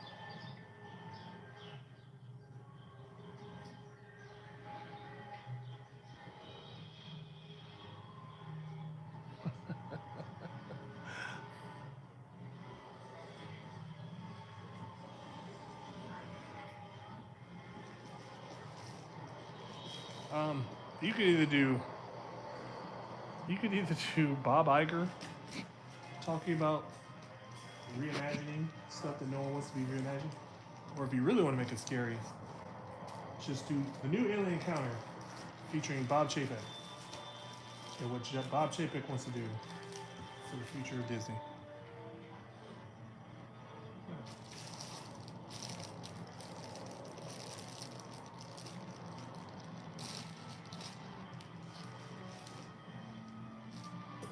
And run down all the ideas of Bob Chapek.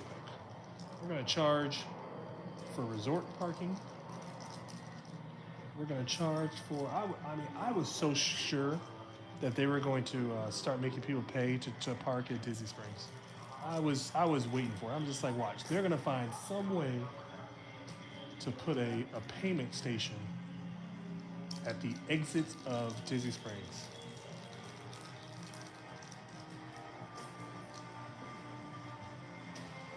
And then when the resort parking didn't catch on, they probably scratched it. Would not surprise me whatsoever.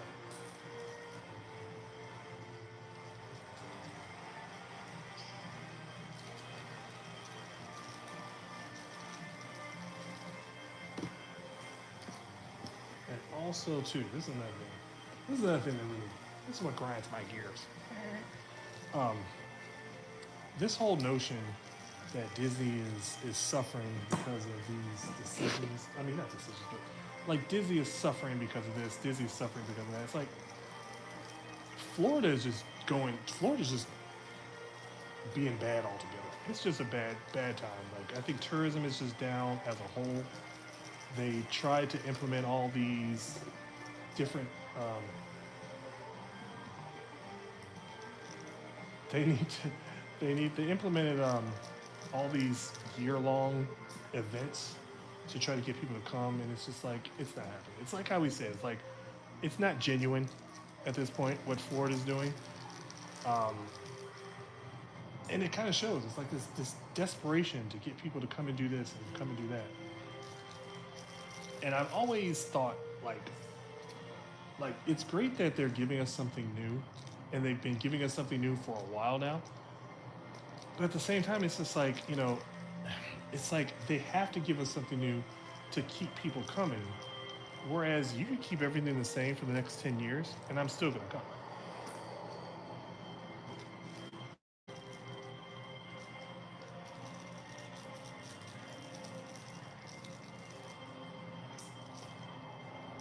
Like, I've had no problem getting on the same rides every single time I've come to the park.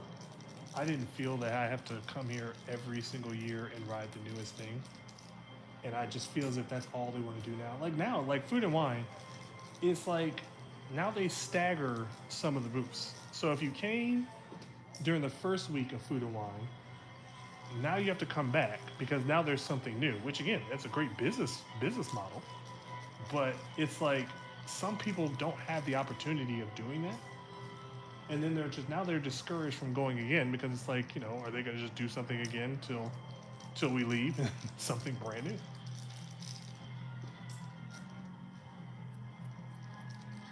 Like when we went to Disneyland this past summer, Disneyland was exactly the way we remembered it. Um, what 9 years ago. Other than Batu, I think there's a handful of things that were brand new. But I'm not here for the brand new stuff. I'm here for the stuff that I naturally enjoy.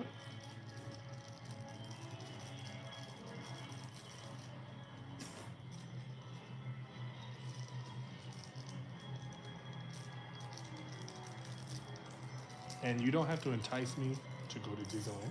I want to go. We want to go to Disneyland because we just want to go to Disneyland. Had nothing to do with anything new or anything that's recently introduced. It's just we want to go to Disneyland. And in case anybody wasn't here when we did that update, we had a very busy summer. Um, I'm pretty sure most of the people who listen to us have heard our spontaneous. Like we said, we live very spontaneous, or the seat of our pants type of thing. But we were very spontaneous this past summer. We booked a trip to Disneyland within 24 days of having to go. So that was like, I mean, something that we've always wanted to do, and we finally did it. And when we looked up, we're just like, we're going to be in Disneyland like 26 days. That wasn't even enough time to book dining reservations. And it was in an incredible time. I believe if she's in here or if she's ever been in here, Chrissy said that she's actually going to Disneyland soon. I don't know exactly when that was, but hopefully she'll be having a good time if she hasn't already had a good time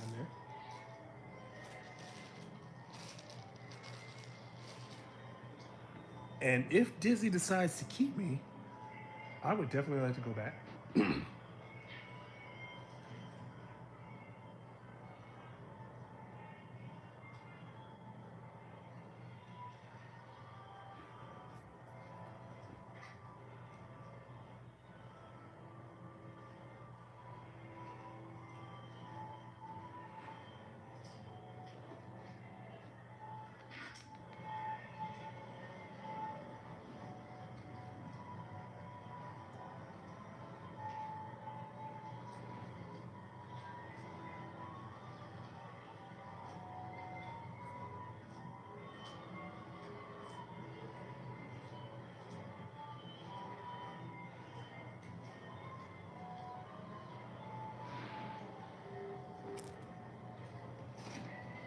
All right, I am going to go ahead and get ready to wrap this up. I got a few other things to do before the missus comes home.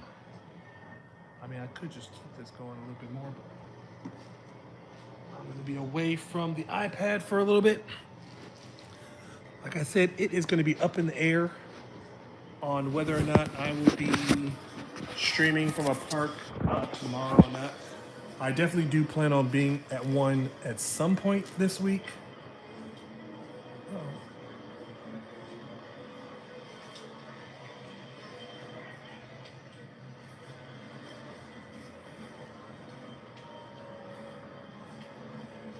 Gotcha. Yeah, I do envy people a little bit. I shouldn't say that. I shouldn't say that. I do look forward to a lot of stuff that people do now because I like the creativity of it. I like when people take the time to make something instead of piggybacking off of what somebody else does. I mean, well, I can't say that because I currently have someone else's video playing as my background, so I'm piggybacking off of them, whoever they are. I'm just surprised that there's been no ads to tell me whose it is. I'm not gonna push anything right now, but.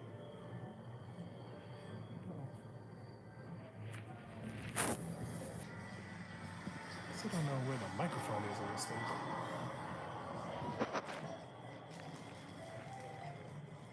And then yeah, I will definitely if you send me anything, I will definitely look into that green screen, just to see how that really works. because like I said, we do have another camera that I could use. I did find a way to assign the camera to another device instead of using my phone or the iPad. So I'll play around with that when I get a chance to.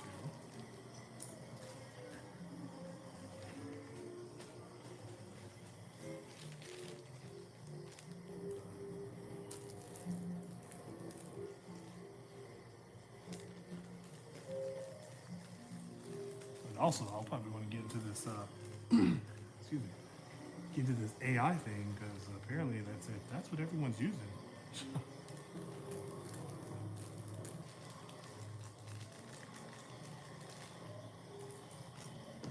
Like I said, we have tons of content that we could put out, but she is very particular on what gets put on the channel. Plus, she wants to learn how to play with the stuff, how to make videos a little bit better. She did a couple of, like, I think one of her videos, if you've checked it out, there's a video of one of the pictures I think that we took on the cruise, and she inputted the music and I think the bird noises, the seagull noises. And she was actually trying to put, I think she was trying to put water effects in it as well. So that's like the basis of what she's learning for the most part in the small time that she has in order to do the channel. So be sure to always give that a like. I tried sharing that, but I think that I shared it the wrong way. I tried to share it on Facebook. I have no idea where I shared it to. To be honest with you.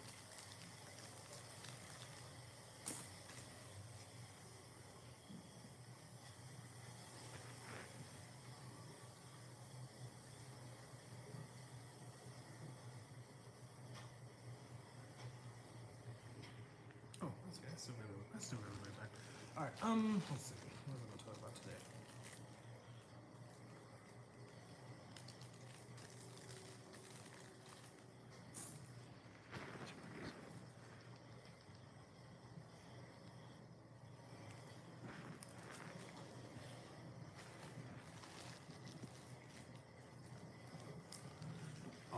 So Florida tourism, I've noticed that it's been going down for the last, let's probably say 2 years. Yeah, about 2023, I noticed the first dip in Florida tourism. Because that was the same year, I think that Memorial Day, Labor Day, and I think the 4th of July all happened on a Monday. I believe the 4th of July was either Monday or Tuesday. Either way it goes, that was three major holidays that led to holiday weekend, basically. And it did not seem busy except for the amount of people that were living in Florida at the time. And it was very interesting because we actually went to Universal Studios on the 4th of July in 2023. And I remember we pretty much got done with both sides, both parks, with the very little attractions that we did do. But we got done with Universal Studios and Islands of Adventure in practically before noon. And at that point, we were just kind of walking around, just doing whatever. As we were leaving, it was probably close to 2 o'clock, and that's when the crowds started to come in. So I just figured that was because maybe maybe they're expecting. I think Universal Studios did do fireworks that night. Maybe that's what it was. But I was quite surprised that the crowd levels were very low. I know for a fact we got on Hagrid's, so I know that wait time was fairly low. And I think that because I get the disability pass at Universal Studios, we don't have to wait in a line that's more than 30 minutes. Or I'm sorry, we don't have to wait in a line that's less than 30 minutes. But the fact that we were able to get on all the attractions that we wanted with very little wait, it's kind of weird for a 4th of July, especially at a time where they always try to make 4th of July seem like it's the busiest time to come. And yeah, we were literally done. I think we were done by 2, and we were home by 3. So like no traffic, no issues, no nothing. And they just continue to be a growing trend. I mean, yeah, it does get busy at times. But like these last couple weeks, it was busy, I heard, this past weekend. But during the week, it was a ghost town. I think the last few, not this, no, last weekend it was busy. This past weekend, I've seen so many people's videos of empty wait times. And of course, with the Magic Kingdom having its Halloween party, going to the Magic Kingdom on a party night, probably the best thing you can do because those wait times are like non-existent. I think that we went to Magic Kingdom. I didn't film. Can't remember what day it was, but it was a party because the park closed at 6. And it was like quiet. There were so many spaces that I just felt like nobody was even here. And I'm pretty sure that when I was listening to my phone, the wait times, 7 Hours Mine Train, I think was like 40 minutes, which is unprecedented for Mine Train. 35, 40 minutes, that's pandemic wait times. To be pretty honest with you with that one. So yeah, I think that tourism is just down. I think that the fatigue of Florida has started to hit, and of course there's just the economic state that we're at right now. People they don't want to spend too much money, and that's what it's costing. It's costing too much money to do everything. And I don't care if you got it. If you got it, that's great. But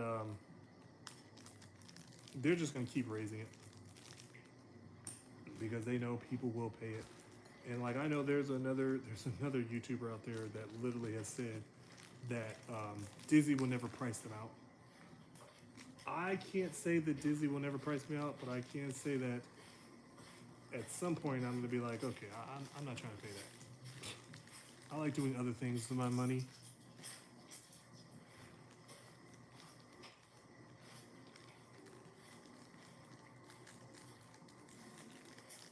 I mean, at a certain point, like again, I've been in and out of the company for the past 10 years. So for the most part, I've had the benefits of working for the company and having, what's it called, a complimentary pass, complimentary admission to the theme parks, which has been great.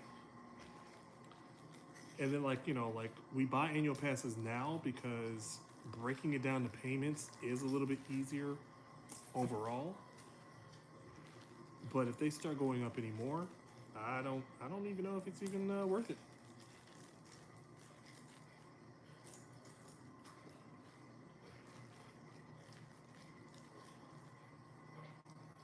And then at the same time, I love some of the things that they've added over the last few years.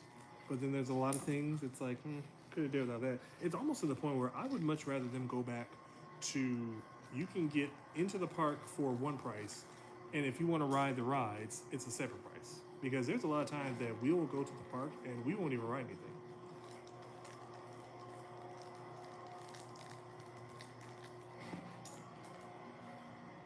Okay, I would definitely be on board if they were to go back and have like a e-ticket pricing.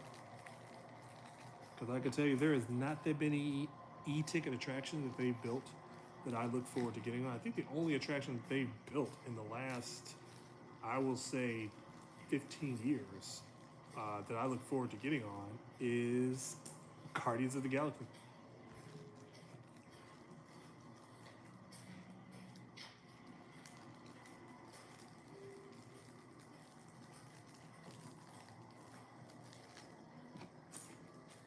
I like Rise of the Resistance. Rise of the Resistance is great, but at the same time, from what I understand, of course that means nothing to me because visually I don't see it anyway. But it was basically in B mode for a very long time. So then it's like people are paying all this money to come and enjoy these attractions, and then people don't even realize that some of these attractions just don't work. Expedition Everest has been the Yeti on Expedition Everest has been non-operational for I think the last let's see, maybe 18 of the 20 years that it's been around. I think Everest opened. I think Everest. I think Everest opened up in 2005, and I don't think that the Yeti has worked since then. So it might be a full year. Who knows?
Okay, one other thing. Excuse me. Sorry, I'm clearing my throat a lot. One other thing too, I'm gonna probably wrap this up here pretty soon. I just want to go off and I want to say I'll probably let this ambiance play in the background for a little bit more as I try some other things here. But I just want to end it on saying one thing. Oh, Ryan Tracks, if you are having to leave, I will check you later. Yes, let me know whatever information you have. Yeah, just let me know on the Facebook profile or I'm sorry, Facebook group page. And if anything, I don't know if I've ever posted on my I don't know if I've posted personally on this time. I will probably try to find your profile on my personal page and send you a friends request there if I can. That way you can have a direct way of messaging me with anything. But the one thing I do want to talk about, and this is probably a topic that I would definitely put into a podcast form in the future. So don't be alarmed if I do repeat myself in the future on this one. But the etiquette at Walt Disney World is getting so bad.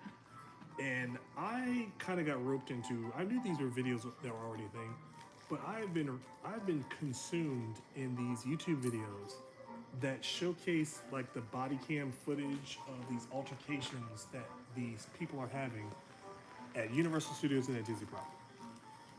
And it's kind of concerning because, you know, the terminology that people used in the beginning, when the price increases started happening, it was always in reference to the riffraffs and, you know, like making it seem like people who don't make enough money to come to the parks are the problem. They're the problem.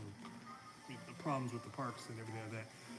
But then, like, you know, being around the park, working for the park for as long as I have, it's like it's crazy how it's getting more and more expensive, and the people are getting more and more rude. And it's always the people that are, and this is not to call anybody out that actually stays at these resorts normally, but it's like at this point now, I expect more bad behavior from people that stay at the Grand Floridian and these prestigious resorts. I expect more bad behavior from them than I do anybody that stays at All Star. And sometimes it's like you can even tell. Like I said, I will sit down, I will listen to the crowd, and I can kind of sense, like, okay, these people are going to appreciate everything about this vacation because they busted their butts to get here. And this is that once in a great while opportunity. There's nothing that's going to ruin this vacation for them. But then there's some people like they expect certain things because they pay so much, because they're staying at the Grand Floridian. They expect some things that just aren't feasible. And I can definitely tell that too. Like the we'll ride the resort monorail a lot of times to get to the Magic Kingdom, and that's always fun because you know we always love resort hopping. We love going to the theme park around on the resort monorail, but you can definitely tell the classification of people that just feel the entitlement and the privilege to stay at that resort as if Disney owes them something more. I remember hearing this in a discussion on it's one of those Facebook groups that I guess like I'm part of a lot of different things. I like to get everybody's opinion on various things. So there is a Facebook group that people go on there and they will openly bash things at Disney. And one particular thread involved these people that were mad because they stay at the Grand Floridian. There should be seats available on the monorail for those people staying at the Grand Floridian. And anybody who's not staying at the Grand Floridian should not be sitting. I don't know if it was like in reference to certain seats or like they were just saying, oh, the Grand Floridian should have access to all the seats. And I don't know if it was more of an implication of, you know, because they know that there are some people who that just can take anybody can take the resort monorail. That's available for anybody. It's like they were mad that people at the TTC were getting on the resort monorail, and that doesn't leave any space for them at the Grand Floridian. And that's just a little bit of the attitude that you can tell in the parks nowadays. That, like, That's what's kind of ruining the experience for a lot of people. That's what's making it hard for some people to really appreciate Disney, is because of these just bad attitudes that some of these people are having when they come to the parks now.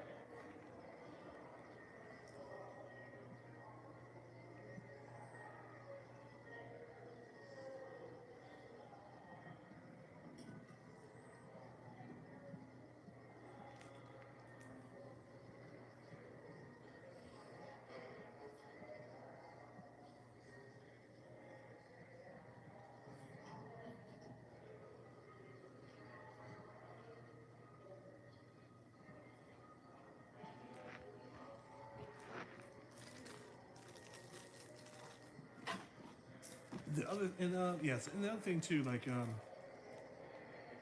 there's so many people that come to these parks, and like I'm telling everybody this as a cast member. Cast members know the tricks of the trade. We know what cast members are trying to do, or not cast. We know what guests are trying to do.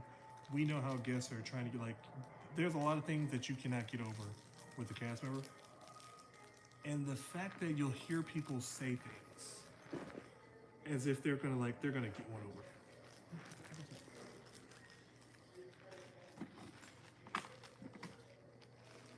And then there's influencers who will try to put these little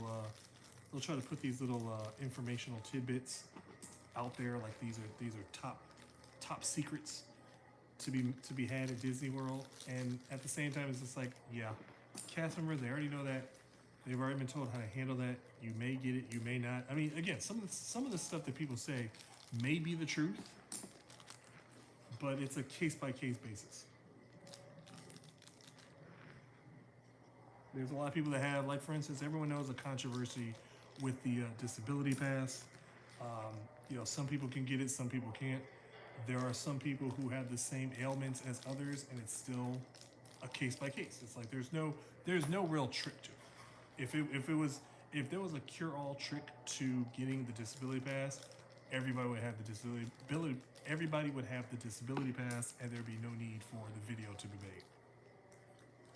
And I think that problem is because all that misinformation gets put out there, then when people do follow the rules of the misinformation, now they get mad at Disney for not accommodating for them when they feel as if they did everything they were supposed to do.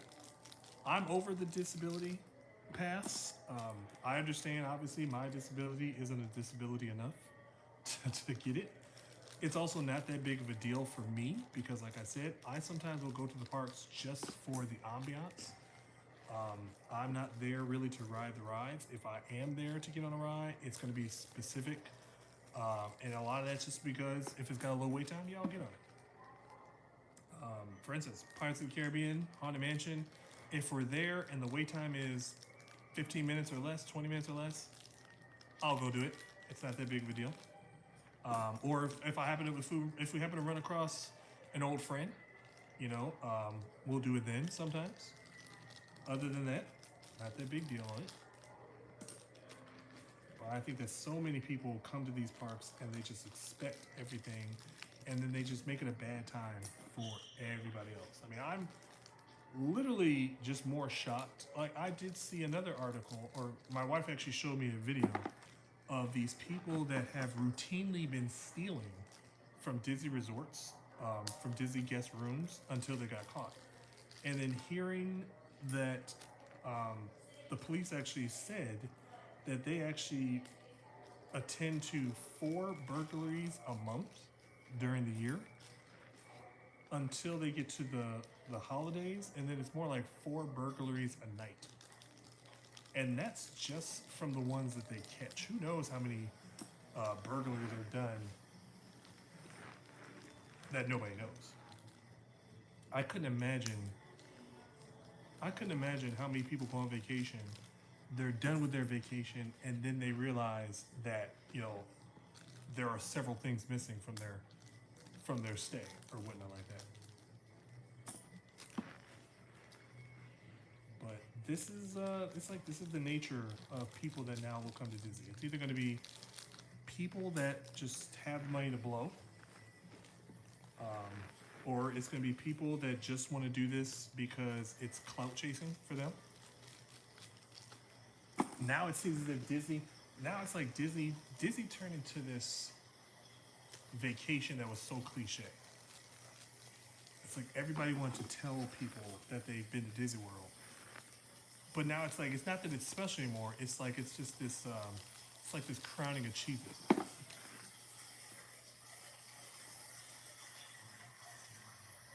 And it's so funny too, because I can tell you, there's a lot of people in my circle that don't care about Disney World, Magic Kingdom, or whatnot like that, and that's fine. But you can always tell when someone's on the phone talking to somebody, they'll say, "Oh, I'm at Disney World." You can tell the other person has no interest that they're at Disney World.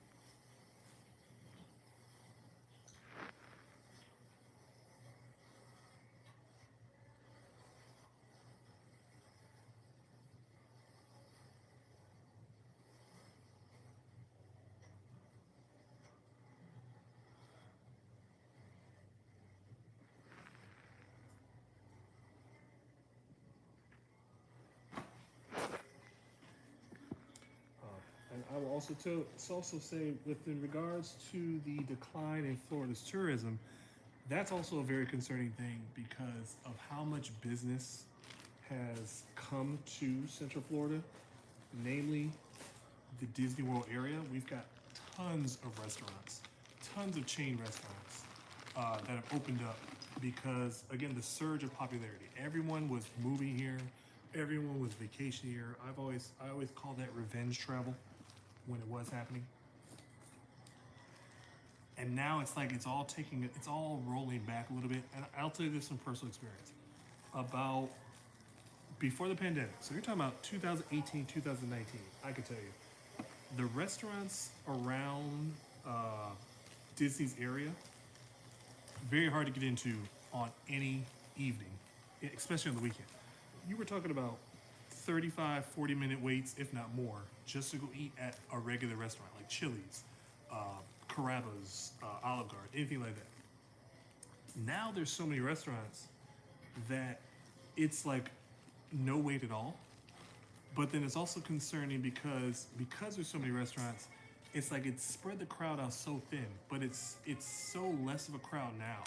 We went to a restaurant and I don't even know what time it was. It was kind of an early afternoon. You would think a nice lunch rush at this point.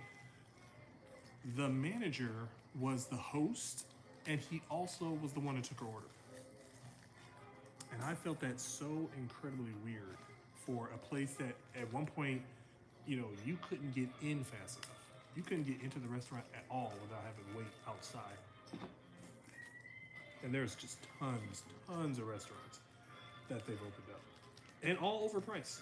And I know it's the tourism tax. Florida has a specific tourism tax that I believe is about 7%. And of course, if you know any good business person, they're not going to cover that 7%. They'll just raise the price. They'll raise the price 9% to cover the 7% sales tax. And then they'll pocket the rest. And I say good business person because that makes them money, but it's not good business.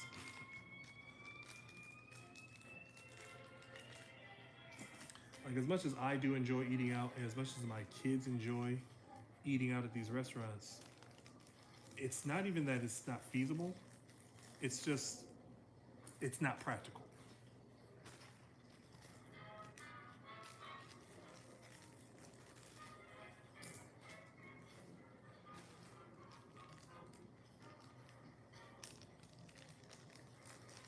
And like for instance, we do pretty good for what we do. But at the same time, it's just like if I could avoid spending if I could avoid spending $60 for the four of us to go out to eat, that'd be great. Especially, like I said, at a time where, I mean, I wouldn't say back in the day because I want to say back in the day as if it was years ago, but it wasn't that long ago. And the four of us probably could eat at the same restaurant probably about 5-6 years ago for probably half that.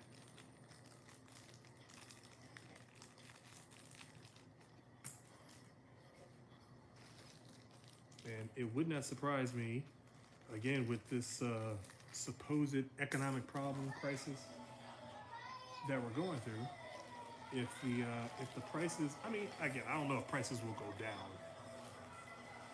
I mean, I know everyone's losing their minds because McDonald's is bringing back that value $8 Big Mac meal, which is great.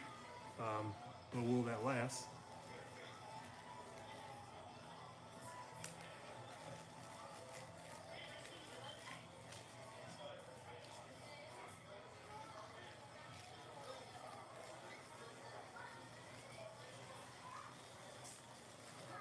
But given the fact that we'll go to these restaurants, and I'll see all these meals, and yes, these meals are good. I've had some pretty good meals at some of these restaurants.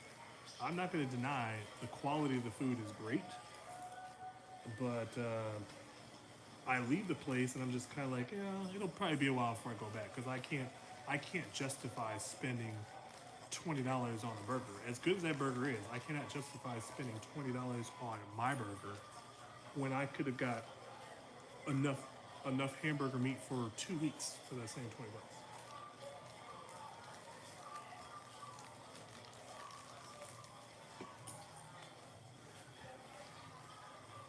And I'm only saying that too because I've been here long enough to know what Florida used to be. There was the draw to Florida before everybody fell in love with, wanting to go to theme parks all the time. It was the affordability. It was the fact that, anybody that had a job working 40 hours a week could afford a house or some sort of permanent living situation without being stacked up in a rental or anything like that. And now I would say in less than 4 years, that entire climate has changed. Not for good, because I really honestly feel that Florida is going to have a nice little downturn for the next couple of years. If you can hold out and, if you're interested in buying a property, I would say hold out a little bit longer if you're not already here. I understand some people are in this situation where they want it as soon as possible. If you can get it for a lesser, more reasonable price based off the area that you're looking at, go for it.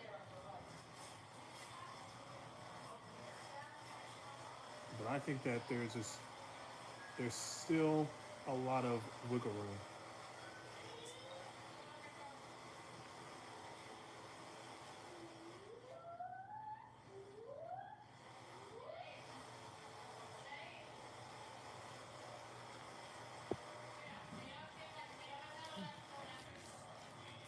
Keep dropping, keep dropping the signal a little bit. So I'd like to thank everybody that still tunes in every once in a while. Like I said, I know a lot of people are listening remotely, or they're just dropping in. And I know it's a little not disturbing, disappointing that there's no video to go with this ambient noise. But like I said, it's a work in progress. Like I said, I will definitely be trying to get to a park at some point this week while my wife is pin trading. Don't exactly know what park that will be or where I will be positioned. Today, I believe she went to Epcot and Studios. So if I was to go tomorrow, it could very well be Magic Kingdom and or Animal Kingdom.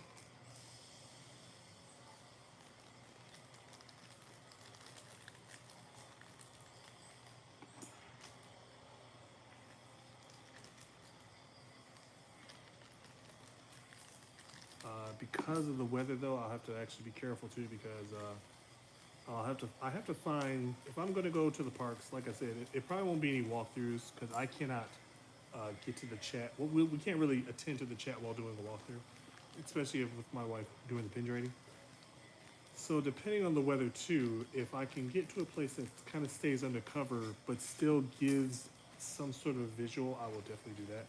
It's another reason why I've been trying to go to the parks just to get more of a trying to see if we can find more spots that I could just chill out and not have to worry about the elements or being in the way or again being around copywritten music and things like that.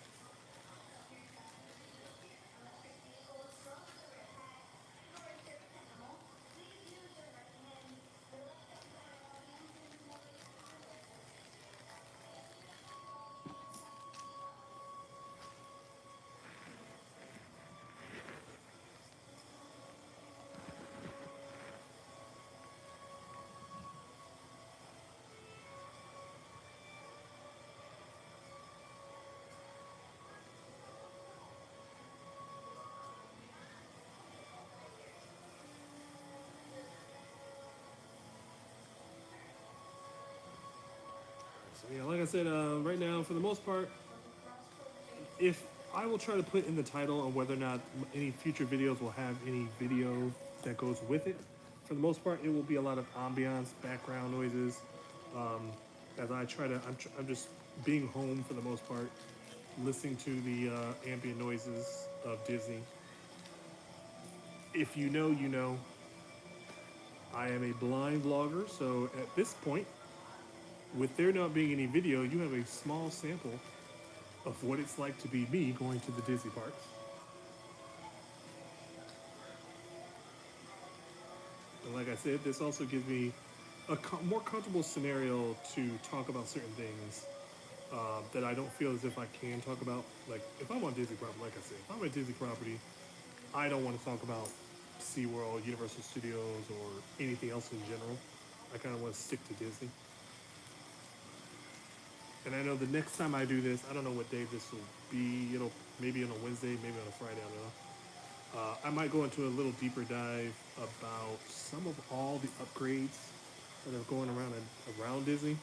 I know a lot of people's videos have talked about what they don't like or how big of a change Disney's going to be in the next few years. I'm all for it though because, again, this is not the same Disney I grew up going to anyway.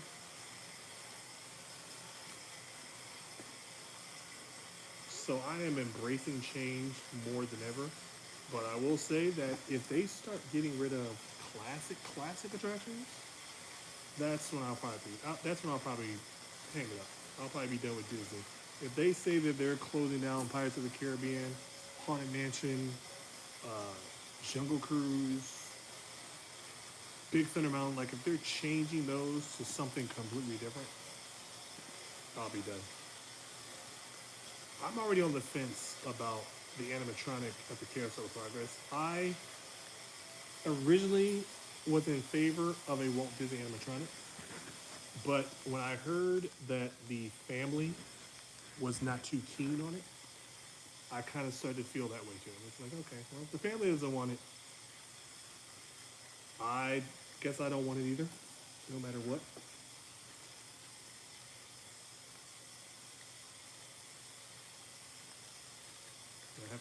I have to respect the people that actually share the name of Walt Disney, rather than, jumping onto the side of people that just want all of your money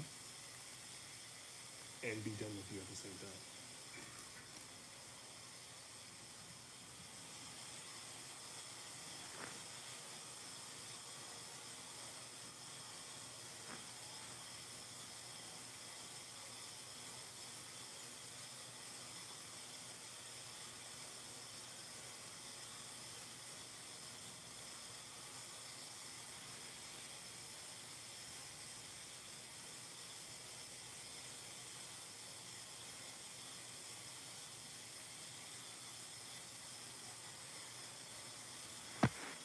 Oops, sorry.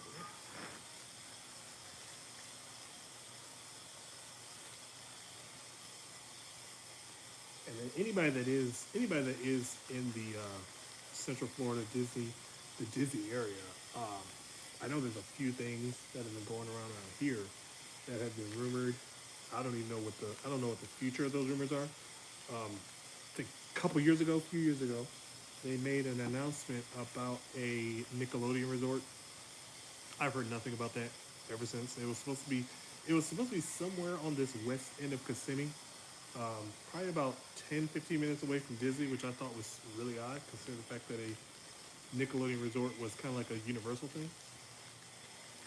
I haven't heard anything about that. I'm actually would be very surprised if they do move forward, because, like I said, with the tourism going down, like we live in an area that is pretty much surrounded by Airbnbs, and I can tell you our neighbor's house is an Airbnb, and our neighbor's house is a current Airbnb, and there hasn't been that much activity over the last few months. If anything, maybe about 3 or 4 days every other month, from what I've noticed. So I'd be very surprised if there is another hotel popping up as massive as the Nickelodeon hotel is.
All right, and on that note, I will be ending the stream here as I have some last minute things to tune into. If you are still out there listening, go ahead, tune in probably later this week. I will try to inform anybody on another post on whether or not I will be live streaming from a certain resort.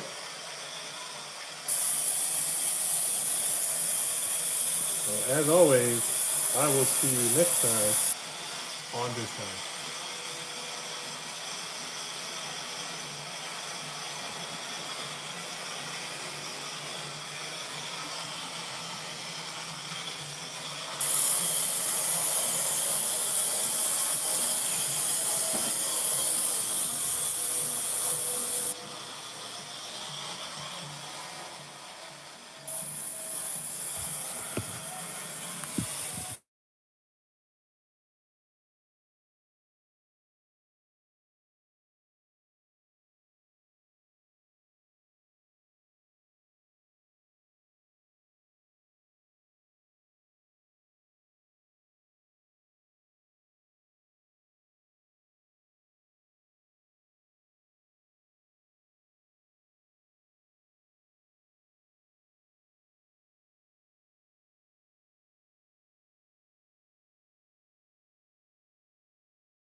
YouTube, are you sure you want to stop streaming?